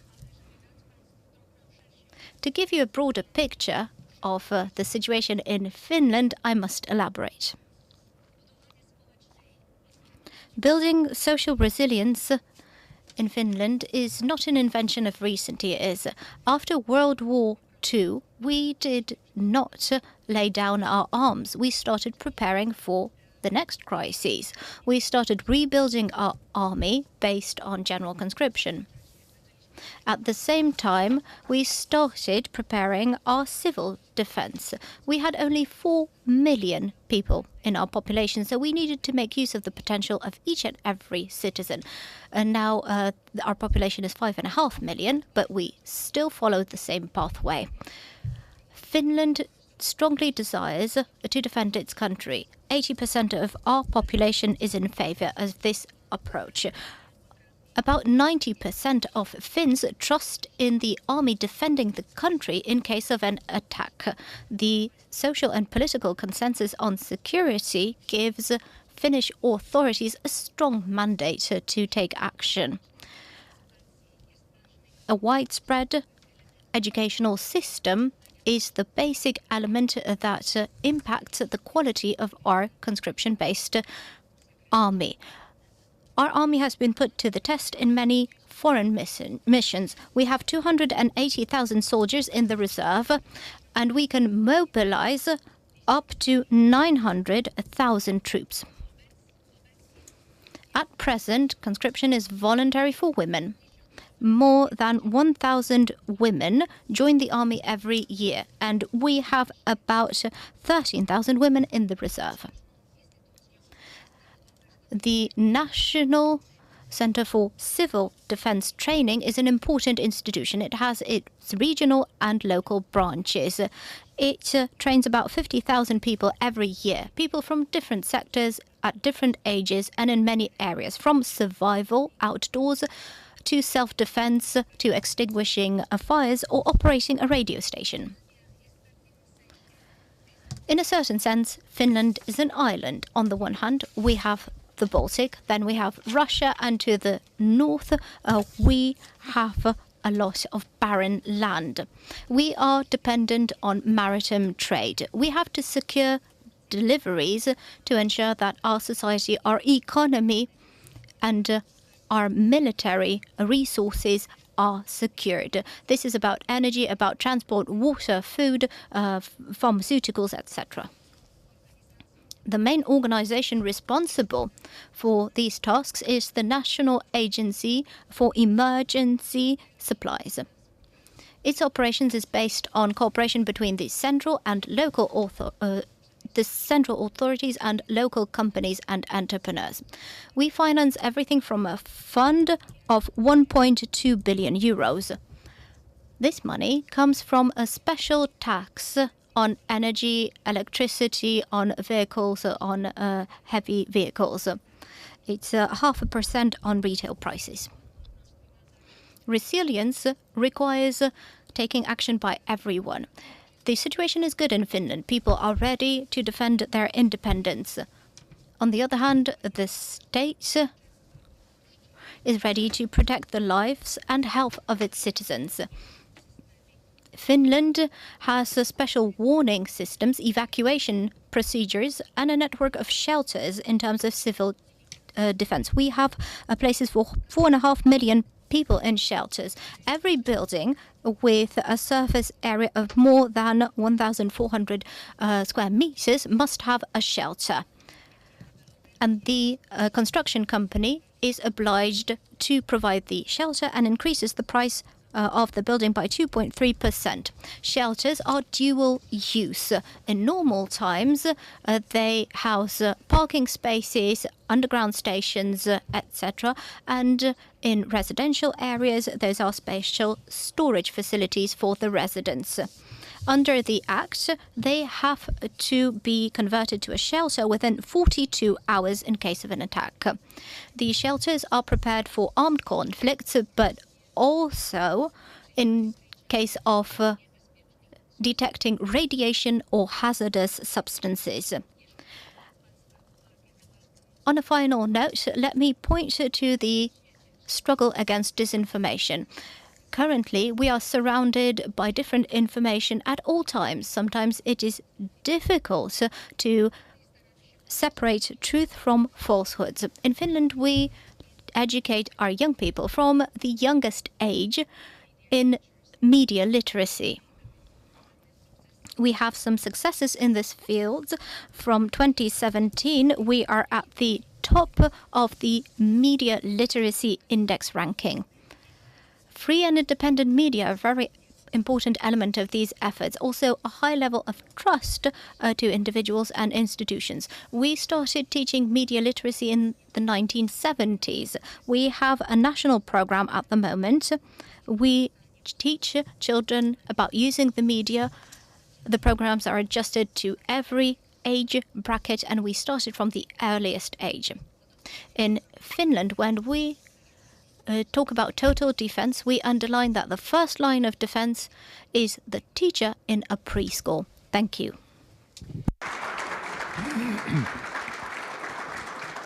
To są brawa dla pani. Yes, a round of applause to Ambassador for the content and for the form. I think that none of us would be able to speak Finnish the level of Polish presented by Madam Ambassador. But we still need to learn the languages of our neighbors. Before moving to the director of the Department for Civil Protection and request him to comment on the Finnish case, comparing to the Finns, we are really a lot to catch up with. We fare behind. But let me just welcome one more special guest before. Ambassador Daniel Fried. Welcome, Ambassador. The former ambassador of the U.S. to Poland. He was in office when Poland joined the North Atlantic Alliance. We're extremely happy to have you with us today, and you are the best friend of Poland in the U.S. and in Washington. Where are we today? Deputy Prime Minister Kosiniak-Kamysz mentioned we had no civil protection regulations in Poland, and that would be the first point. And then there is the reality of civil protection and the awareness among the population. What would be your comment on that? Thank you, Chair. Good afternoon, ladies and gentlemen. Thank you for inviting me to take part in this relevant discussion on the defense and on the democratic values and social resilience. We do have some experiences, but we do not have any systemic solutions integrated into our security system. It's true, we do have very strong and agile rescue services. We may provide humanitarian aid either in the country or abroad. However, we are less prepared to war or hybrid threats. We have some weak links in a chain. It's about early warning, communication between law enforcement agencies and the shelters for civilians. These are our shortcomings and weak points. We either need to build or rebuild them. We also need a financial strategy for that. And most of all, we need to remember that the resilience of the state would never be improved without the participation of its citizens. Social resilience, understood as the ability to assess threats and awareness of possible risks, prevailing risks, less prevailing risks, hidden risks, risks which are not visible from the central level, however, quite well known at the local level, should be a starting point. Moreover, the ability to help others and first aid skills. Fortunately, we have also strong skills in first aid because of the ongoing first aid education starting already at the kindergartens. Next, the ability to survive natural disasters lasting for several days. The first minutes and hours after the outbreak are critical for victims. Civilian population needs to be prepared and accept that rescue teams will first move to those whose life is in danger. And during that time, the civilian population needs to handle the situation on its own until the arrival of professional rescue teams. Myself, I come from the search and rescue community, and I have a record of international and domestic experience. And I do remember our experiences from the floods in 2010. And I realized, we had a risk that the dam will be damaged by waters. And actually what we see during this time was the complete lack of coordination and awareness. There were two communes, neighboring communes, and one absolutely ready to respond, and the other one when no one was willing to do anything. That sort of experience. I also have the experience of leaders unable to manage the removal of disaster consequences. Moreover,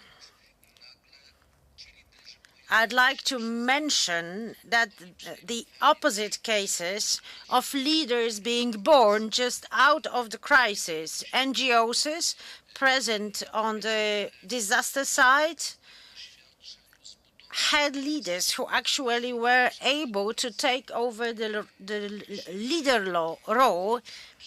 So So we need to build on that. We need to build on skills, knowledge, expertise, and develop them through trainings. And this education effort should cover all generation groups.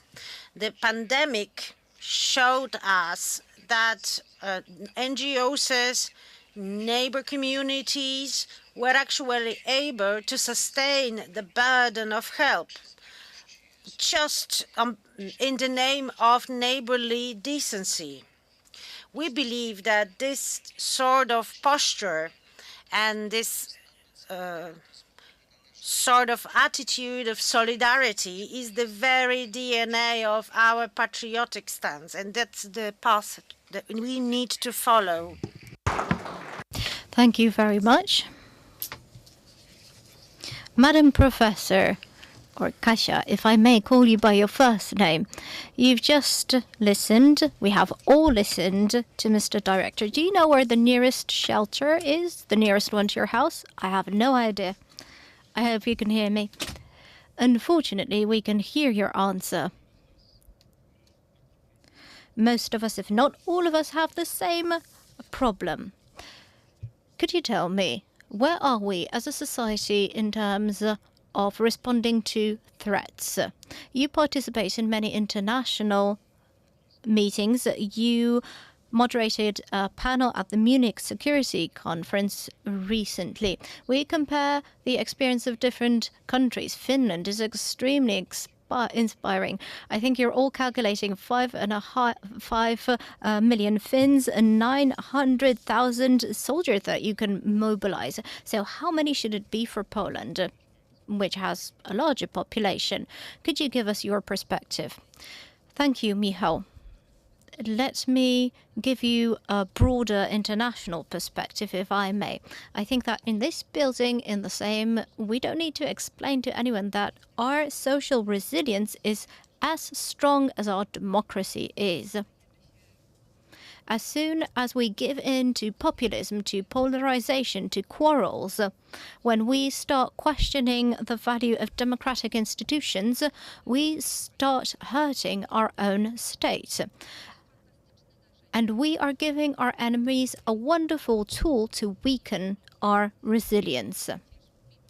Today, we are discussing mainly the 25th anniversary of Poland's membership in NATO. Let us recall that NATO is not only a defense alliance, it is a community of values. The NATO is an organization which has in the preamble mention of democratic values, the rights of individuals and rule of law. Why is this important? It's important because this community of values also gives rise to solidarity. When we don't have a community of values, when it is lacking, and we see that in certain countries, we see it in countries where democracy is weakening, in Hungary and Turkey, we can see the rise of nationalism. They're asking, what can you give us so we can give you something?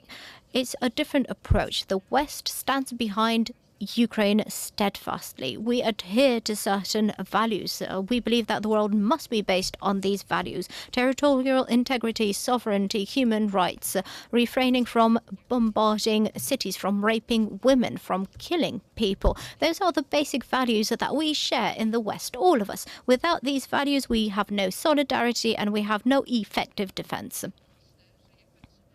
Therefore, today, I think that when we're discussing shelters today, when we're talking about cyberspace and what we're doing there, when we're talking about very specific tools, which are, of course, essential, we cannot disregard the crucial political role of NATO.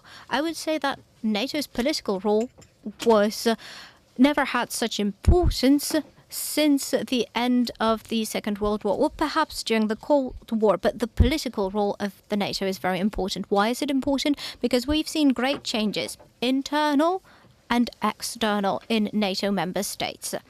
The internal changes, one of the key members, and I'm talking about Europe's defense, the UK withdrew from the European Union. And today, the UK is a country with which we have dialogue in terms of defense, mainly through NATO, and therefore NATO is becoming a very important organization. Today, we're celebrating Sweden's joining the NATO. Finland joined last year. This increases the number of important NATO members. At the same time, it increases the length of our border with Russia. The challenges and the threats connected with defending the continent. And the internal factors also include the situation in the US and what is happening there. We need to discuss whether we can imagine an effective European defense without the US involvement we've been imagining for the last 30 years. I'm not saying the US involvement will be completely eliminated, but it may be slowed down. It may be weakened due to internal factors taking place in the US. Therefore, we have to answer this question: what is the NATO's political role in maintaining solidarity? And to end, I want to say that we have great external threats and challenges that have to shape the role of the NATO, and that is the general change in the whole international system. It is a negative change for us, a detrimental one, because more and more countries are disrespecting the principles of international law. More and more countries want to turn things upside down. What we see in Ukraine is unprecedented. We have Russia, Iran and North Korea in Ukraine that are coordinating with one another in different ways an attack against an independent sovereign country, against Ukraine. And they're not doing it to destroy Ukraine. They want to see how the West reacts. They want to see how strong Western solidarity is, how strong their adherence to international principles. We are in a very difficult situation. We need very specific, very technical solutions to all of these challenges of facing the resilience of our countries. And on a very final note, 80% of our resilience depends on what is in our heads, in my head, in your head, in all of our heads. We're talking about patriotism, we're talking about a solidarity in our community, but we need to see how we see what our predecessors fought for, how we identify ourselves with the country, how we see ourselves as part of a community, a family, a state that we need to defend. I think that's the biggest challenge for all politicians in NATO member states, in the US and in all other states, like also in Poland. If we succeed in changing that mindset, then all of the other technical issues will be simpler. I think that's what Finland succeeded in developing this mindset, and the rest is finding a way of how to implement this effectively. Thank you very much. Professor Karolina Wigóra, I will not ask you about the nearest shelter. I mean, I know that. Well, you know that. It will be interesting to know the percentage of Polish population knowing where the shelter is. I am living in two cities. In Berlin, it's in my tenement house. But in Warsaw, I don't have no idea where the shelter is. That will be a good starting point for our discussion. Why? Why we don't know where the shelter, the nearest shelter is? Well, Berlin is not one of our voivodeships. It is not. It is a complicated history. We should not go that way. We shouldn't. So, my question is as follows. What's in our heads, to quote Professor Pisarska? The Finns know that they want to defend their homelands. Do we have such awareness? Do we have such conviction or such certitude that Poles, whatever they age, are ready for such sacrifice? Or maybe they are closer to people from the Western Europe, maybe leave the country, find some safer place. Well, actually, I have two questions I've noticed during this panel. First, asked by Madam Ambassador, how to start the civil protection in elementary school or even the kindergarten. And there was yet another question asked by Katarzyna Pisarska, how to change our mindset. So I move on to my answer. Have a look at the war, 25 years of our membership in NATO. But this is not the only mirror that we have. Don't forget, we also have the mirror of the last 2 years, the moment of the outbreak of a full-scale war in Ukraine was a true catalyzer because it has changed us in many ways. Actually, not soldiers, but citizens of the NATO member states, after 1945, lived in a world where war was a development somewhere in very remote parts of the world, something reported by the press, foreign to us and to our lives. And even the war in ex-Yugoslavia on the European continent did not change that thinking and approach to the war. As societies, we simply believed that we did not need any defense training. And this is actually the achievement of our peaceful existence. But everything changed on the 24th February 2022. And we discovered that such thinking had costs. For instance, that some barbarians can grow within the international order, and then some of them could be educated. That was the belief. They actually cannot be educated even through economy. And Vladimir Putin is the case in Poland. And we had a speech by Speaker Hołownia, who was talking about peace and calm. And we cannot be calm if we do not take and assume responsibility for peace. That will be my first point. Second point, in 2022, we discovered that it's actually at our doorsteps, the war. That after February 2022, Polish civil society moved to help because we believed that our brothers and sisters were affected by wars, and we offered them accommodation, food, and jobs. Kaja Kallas was asked why we should definitely address this challenge, and she said, well, you know, the village is in flames, and because this is a neighboring village, we have to move on to action. Si vis pacem para bellum. If you want peace, prepare for war. Well, let me come back to the initial question posed by Michał and my two questions. The training effort, the teaching effort, and the new mindset. For Clausewitz, peace was nothing else but a war prolonged with different means. And I think this is relevant. What is the role of the civil society? I was asked to make a comment on that, so I will make that comment. Well, there are specific tasks, civil defense training, civil protection, that's true, these are important elements. But what does it really mean, seriously, at war or during the time of war, our war, because Ukrainian war is our war?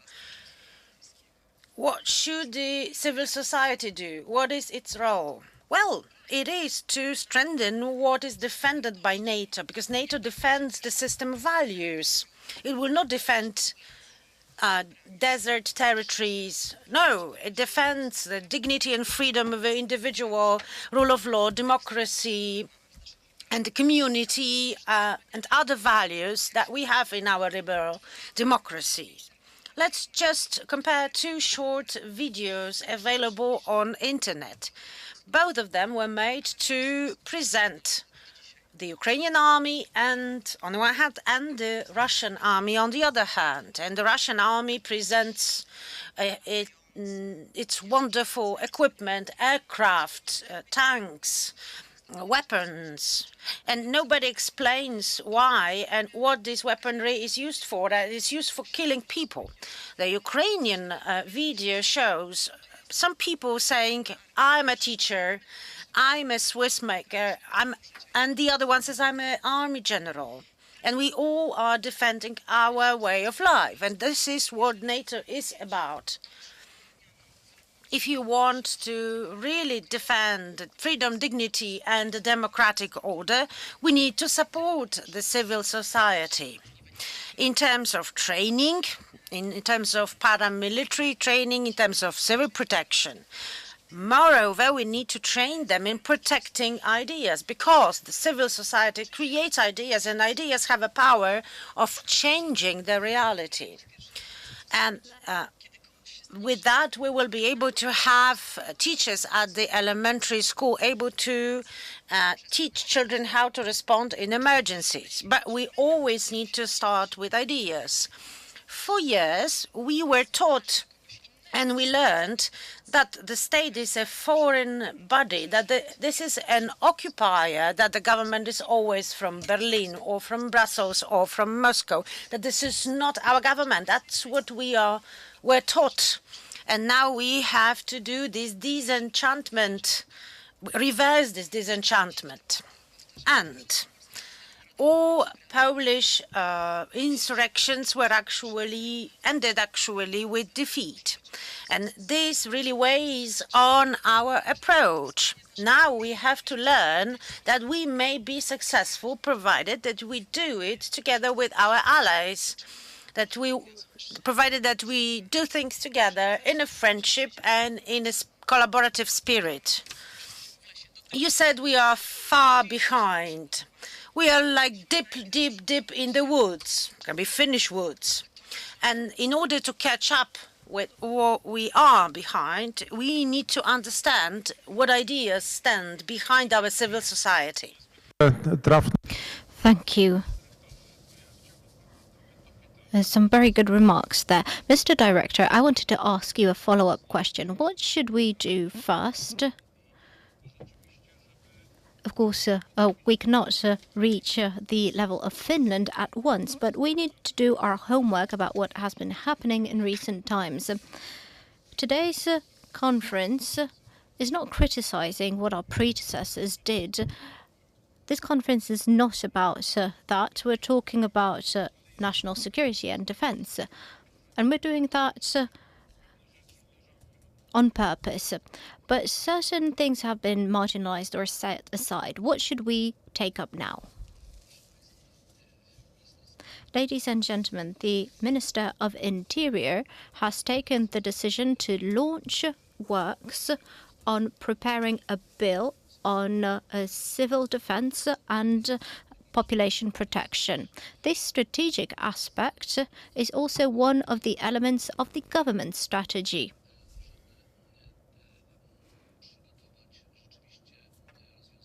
In order to prepare legal solutions, understood as the foundation and the first foothold for upcoming work, because even if you have these acts, it will not be enough. Let me discuss these legal issues. On the basis of the construction law, we are preparing a regulation on the technical conditions of defense structures. What does that mean, which is being now agreed between different ministries? It means that if we adopt a certain technical standard, then we will know and we will be able to take stock of the existing protective infrastructure. We will be capable of classifying those elements of infrastructure. We can classify the shelters and take stock of the existing shelters. We will also be able to define how the government can support the owners or the managers of those facilities. And we can provide the specific technical norms, so what they have to do to meet the standards. We have an estimate of shelters for the population, but we have no idea what the technical conditions are because we have no technical standard, we have no system. That is the first step we want to take. We want to adopt a technical standard, and then the next step is the stock taking. We want to define what needs to be done in technical terms and organizational terms as well. And we also need to provide a cost estimate of those activities, what the financial burden on the population will be. But that is not sufficient. Apart from the mindset and the systemic actions that Madam Ambassador kindly discussed, well, we have systemic thinking in Poland, but it has not been implemented in solutions that are functioning on an everyday basis in our state and democracy. We need resilience on all levels. We need resilience in public administration. We need resilience in the whole defense system, which has different subsystems. It has a military subsystem, but also preparing entrepreneurs and our citizens as well. We are working on a bill which will not create a separate structure for an emergency situation. We are preparing a solution that is based on existing civil protection entities, We need to bear in mind that we need to provide systemic and common protection systems. We need to combine government and local government resources. We need to combine that with the resources of non-governmental organizations. And that will still not be enough. We are considering how we can activate the society. Active citizens are indispensable because if citizens are not called up to a military system, then for those citizens or for that part of the population which will enter the military system,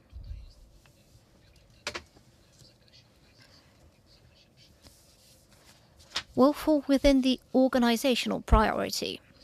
Still, the remaining populations should serve us all. They should be part of the civil protection mechanism. That is how we see the structuring of this system. We also need to take care of the tasks that follow from the Geneva Protocols. Let me reiterate, we do not want to create a separate structure. We want to allocate tasks. We want to split these tasks between the public administration, which is represented by the local government, especially by the local government, and the government, and coordinated by the Interior Minister. We also want to involve entities whose status will not be defined by the military system, but by the civil system. We cannot forget about entrepreneurs. Some of them can fulfill tasks for the military and the civil protection system. Then we need to allocate tasks that stem from the Geneva Protocols to these military and civil defense system for states of emergency or war. This is a simplified overview of the Civil Protection Bill. We plan to finish the work on this bill by the end of this month. We are cooperating with the Ministry of Interior and the Ministry of Defense and the Ministry of Education. After the decision of the Minister of Interior and the Prime Minister, we plan to move forward by next month at latest. Is this enough? Well, this is the first step we need to take. We need to look into the legal solutions. We need to work out systemic solutions that will form the foundation for follow-up activity. What Madam Professor said, both Madam Professors said, Madam Professor Vigura said, all of this is aligned with this philosophy behind creating a security strategy and building resilience. Even the best legal solution will not activate 100% of the society without education. But we have to be realistic about the share of the population that we can activate in the initial stage. But we need to demand more from ourselves. We need to take action. Those are the first steps that I see. Pani ambasador. Thank you. Ambassador, among the first steps, I'd invite you to Finland to see our solutions. It's really good to see how others would do that. Yeah, we will stay in touch. In April we'll go there. But it's also about learning from mistakes we've made, and we will tell you in our honesty what mistakes have been made, and other Scandinavian countries would follow as well.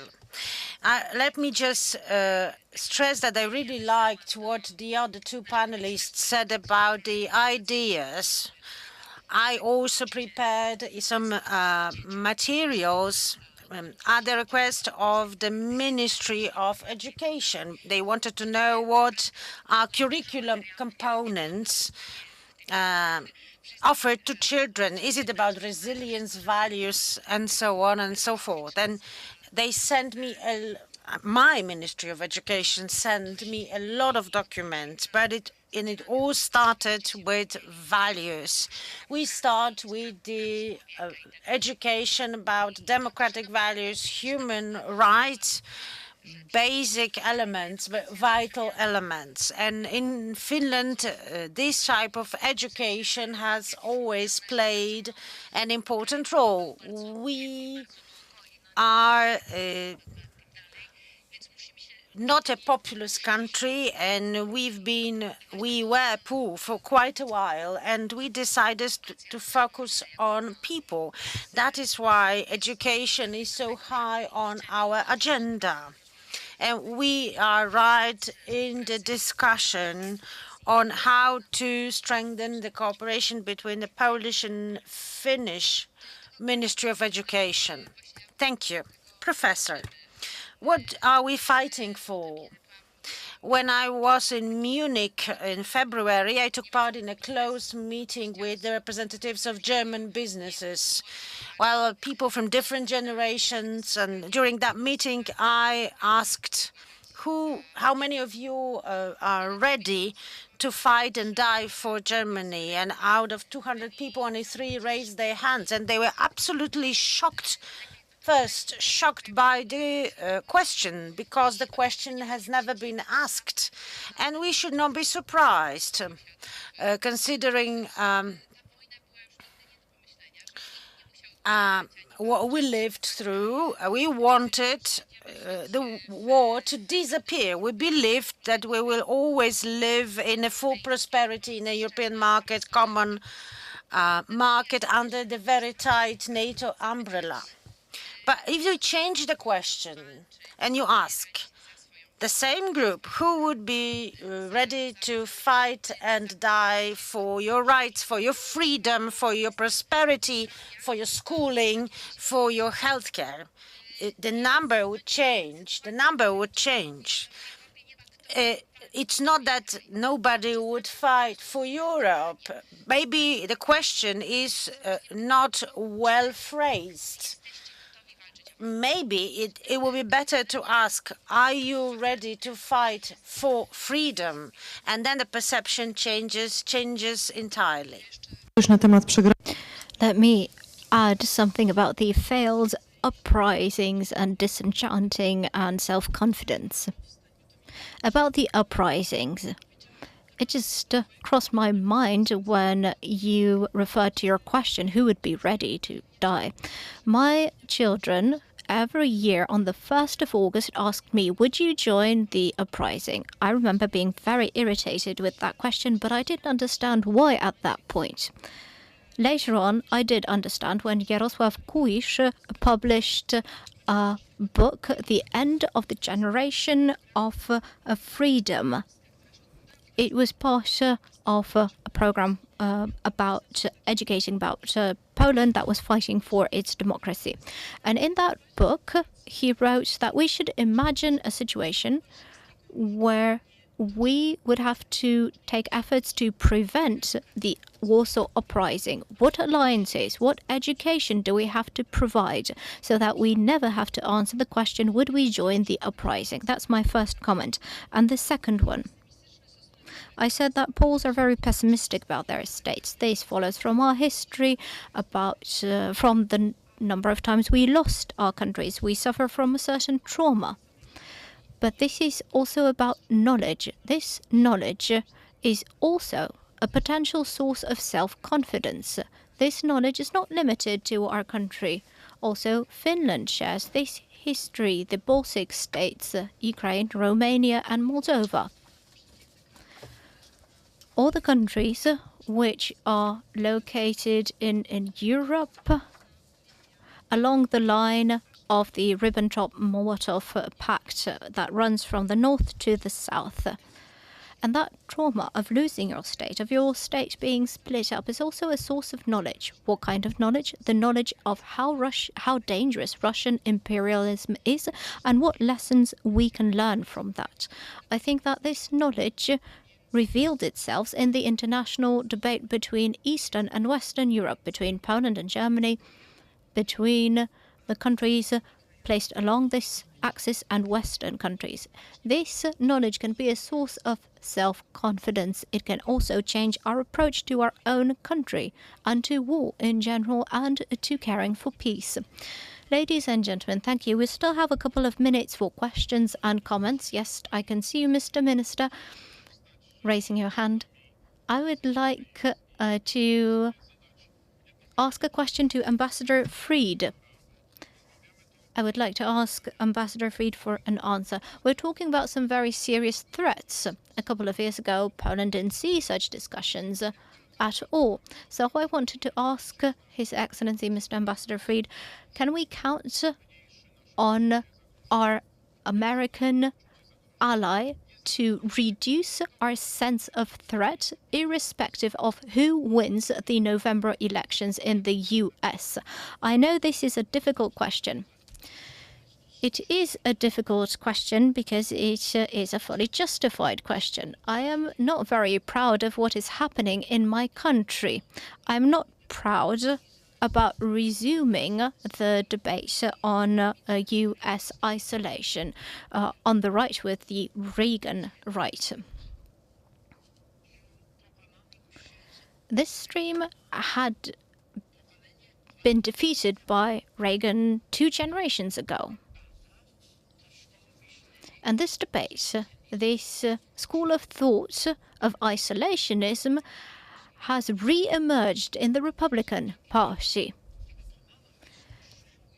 The topic of this panel is shocking because we're discussing preparing for a Russian invasion, and it is unfortunately a justified topic. There is a real debate among us. I think that Biden will win, but my opinion is unimportant. It's irrelevant. Poles and Finns must prepare for different variants.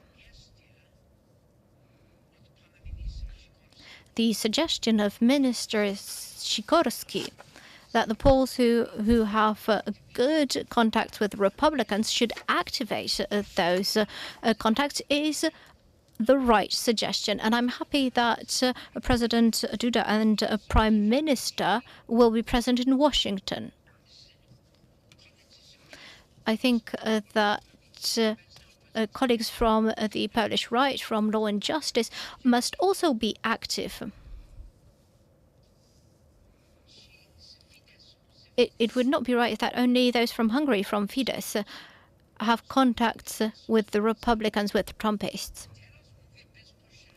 Now I am speaking in a very outright manner and very frankly, because the situation is serious. It would be better if I could reject your question as irrelevant. But this question is unfortunately very justified. I think that Winston Churchill was right, that Americans will do the right thing after they exhausted all the alternatives. But Poland can also play a certain role. Especially Poles can play a certain role. There were good relations between the Republicans and Poles. And there is consensus in Poland about NATO, about Russia, about Ukraine, about relations with the US. I'm sorry for phrasing it this way, but the issue of NATO enlargement is not a topic for historic reflection or historical nostalgia. This is a topical issue because these problems are facing us now. Thank you for these frank words, Mr. Ambassador. I know we don't have all the answers today. We don't have all the answers for America. Mr. Minister, over to you. Please speak to the mic, Minister. I wanted to add, because people in this room, whether in different ages, some are younger, some are older, which is natural. So Danfried was a US ambassador in Poland for some years, but since 1989, when he was the Polish desk officer at the State Department, knew definitely more about Poland than we Poles living here. I think you don't remember that, but the 3rd May on 1990, I met you at the Central Station in Washington, D.C. And actually then was talking about Poland, and I learned more about Poland there than here at the Chancellery. Without people, such people as Danfried, we would never have become the NATO member. Very great thank you to you. Let me seize this opportunity and mention 2 more people. And I think they should be recognized for their achievements. First, it's Bronisław Geremek. We have not talked about him, but we should applaud him. He is not in this world anymore, but he should be applauded. And then there is Ambassador Koźmiński and someone else who helped in our accession, who educated many senators and their staff members about the value of NATO membership. So along with the Ambassador Koźmiński was Jan Nowak-Jeziorański. Now, Nowak-Jeziorański has not been mentioned here. We should mention his name. I need to add something. Poles are the true authors of the accession. They actually achieved 2 miracles. First, they made the communism collapse, and then they built a brand new democratic state, and based on the free market economy. Polish people did it. They built a political capital sufficient to be used in the state to convince people that we act jointly in the name of shared values. Yes, but let's say that there were no European countries. There were actually the US as the first country which started to help Poland in 1989, the first stabilization fund, and the Balcerowicz plan. I know I'm talkative. I know. We're just let me end. Our speaker would switch off your mic. I know. So without the assistance, the U.S. assistance, we would not be able to progress. We would not join NATO, would not join the EU, and would not have any economic reforms. We are celebrating the 35th year of freedom, and that's the name of the civil society initiative I represent. We want to talk to people in every school and in every commune. We want to present our story, what happened 35 years ago, and then we would like to focus on many values, and among those values, the security. And security is guaranteed by NATO and the EU. We will have the EU presidency next year, and the EU means our growth. So 3 values. The one, freedom, from 1919, security, and 2004, the EU and the prosperity. We want to take these 3 values and we want to talk to young people who are not treated as subject, but rather as obedient students who simply answers questions. Don't hesitate, go to our website and check what we are doing. Głosem Thank you. That was our commercial break before the final intervention. Madam Professor, we're talking about miracles here. I think we're missing one important statement, and maybe it can be a final one. We need one more miracle. We need long-term security guarantees for Ukraine. The most important guarantee is Ukraine's joining the NATO. Let's reflect on how we can make this miracle happen. Again, we Poles need to make it happen so that in a couple of years we can celebrate another member of the NATO, Ukraine, which is a reliable and safe part of our alliance, because that will also mean Russia is defeated. Thank you. I think this is a good final note of our panel. 25 years of Poland's membership. We have Finland and Sweden in the alliance. I would like to thank all the panelists, Madam Ambassador, Madam Professors, and Mr. Director. A round of applause for our panelists. We also have flowers for the ladies to celebrate Women's Day.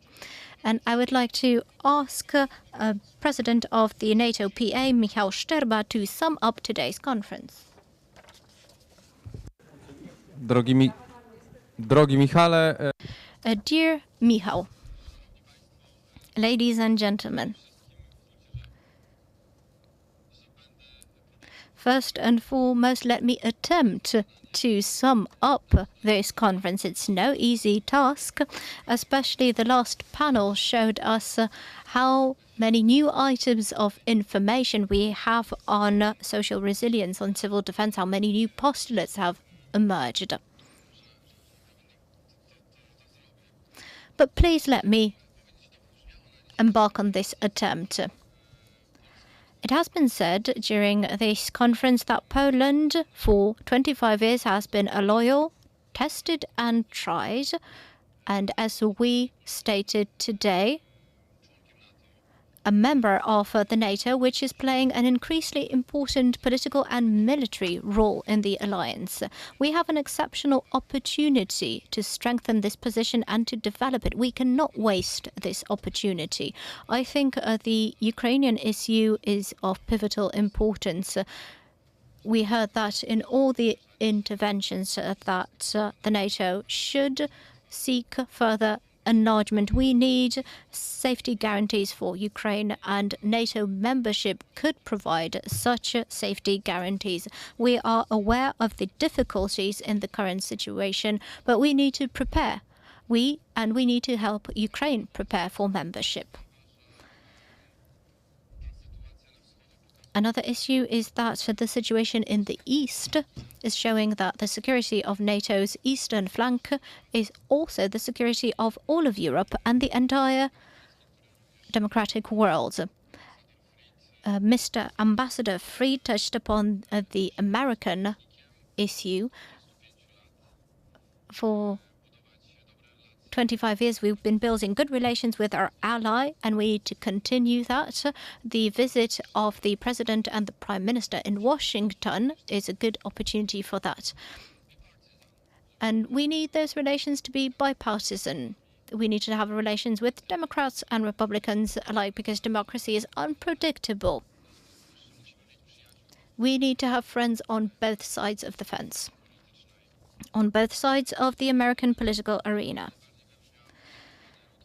And the next issue that was emphasized in this panel was the need to create a civil defense system and the social resilience. I think this should be emphasized. As the Deputy Prime Minister said, we are coming back to civil defense training in schools, that we will adhere to the model of Finland. We will emphasize the importance of education from the earliest years. This is very important.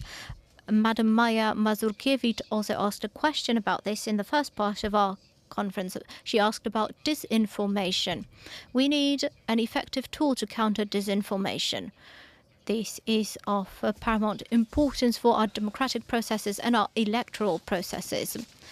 We also need to be prepared, as the director said, for different situations and emergency scenarios. I also noted down one item that I would like to leave you with as food for thought. Professor Karolina Figura said that ideas reshape reality. I hope that thanks to Michał Kobosko, who moderated these two panels, will inspire us with ideas that will reshape our reality. We have to do our homework in the area of security. This will be the priority of parliamentary and governmental work, and also impacting raising awareness among public opinion. Marshal the Speaker Hołownia said very openly that international security, parliamentary diplomacy will be strengthened and is already being strengthened. This is an important signal that is being sent by the Polish Parliament. We need a parliamentary offensive here. We need an adequate response, as I've mentioned. We need to debunk Russian propaganda, and it was what Minister Sikorski did was very important in debunking Russian lies. 25 years ago, during the ceremony of Poland's accession to the NATO, Madeleine Albright said, and let me read out the quote, "Let us never forget that freedom has its price. Let us never forget how our alliance came together, what it stands for, and why it has prevailed. Let it keep on prevailing." Thank you very much, ladies and gentlemen. Ladies and gentlemen, I would like to thank Speaker Hołownia and the Chancellery of the Sejm. I would also like to thank the office responsible for European affairs and the international affairs. I would like to thank Madam Director Głowacka. I would like to thank Artur Zaniewski, who is the secretary of our delegation of the Sejm and Senate to NATO PA. Thank you to all of you, ladies and gentlemen, for finding the time to celebrate 25 years of our NATO membership. That was Michał Szczerba, ladies and gentlemen. To strengthen our resilience, let us proceed to lunch. It's not just the soldiers who have to eat. Civilians need nutrition as well. We invite you to the deputies' house for lunch. Thank you.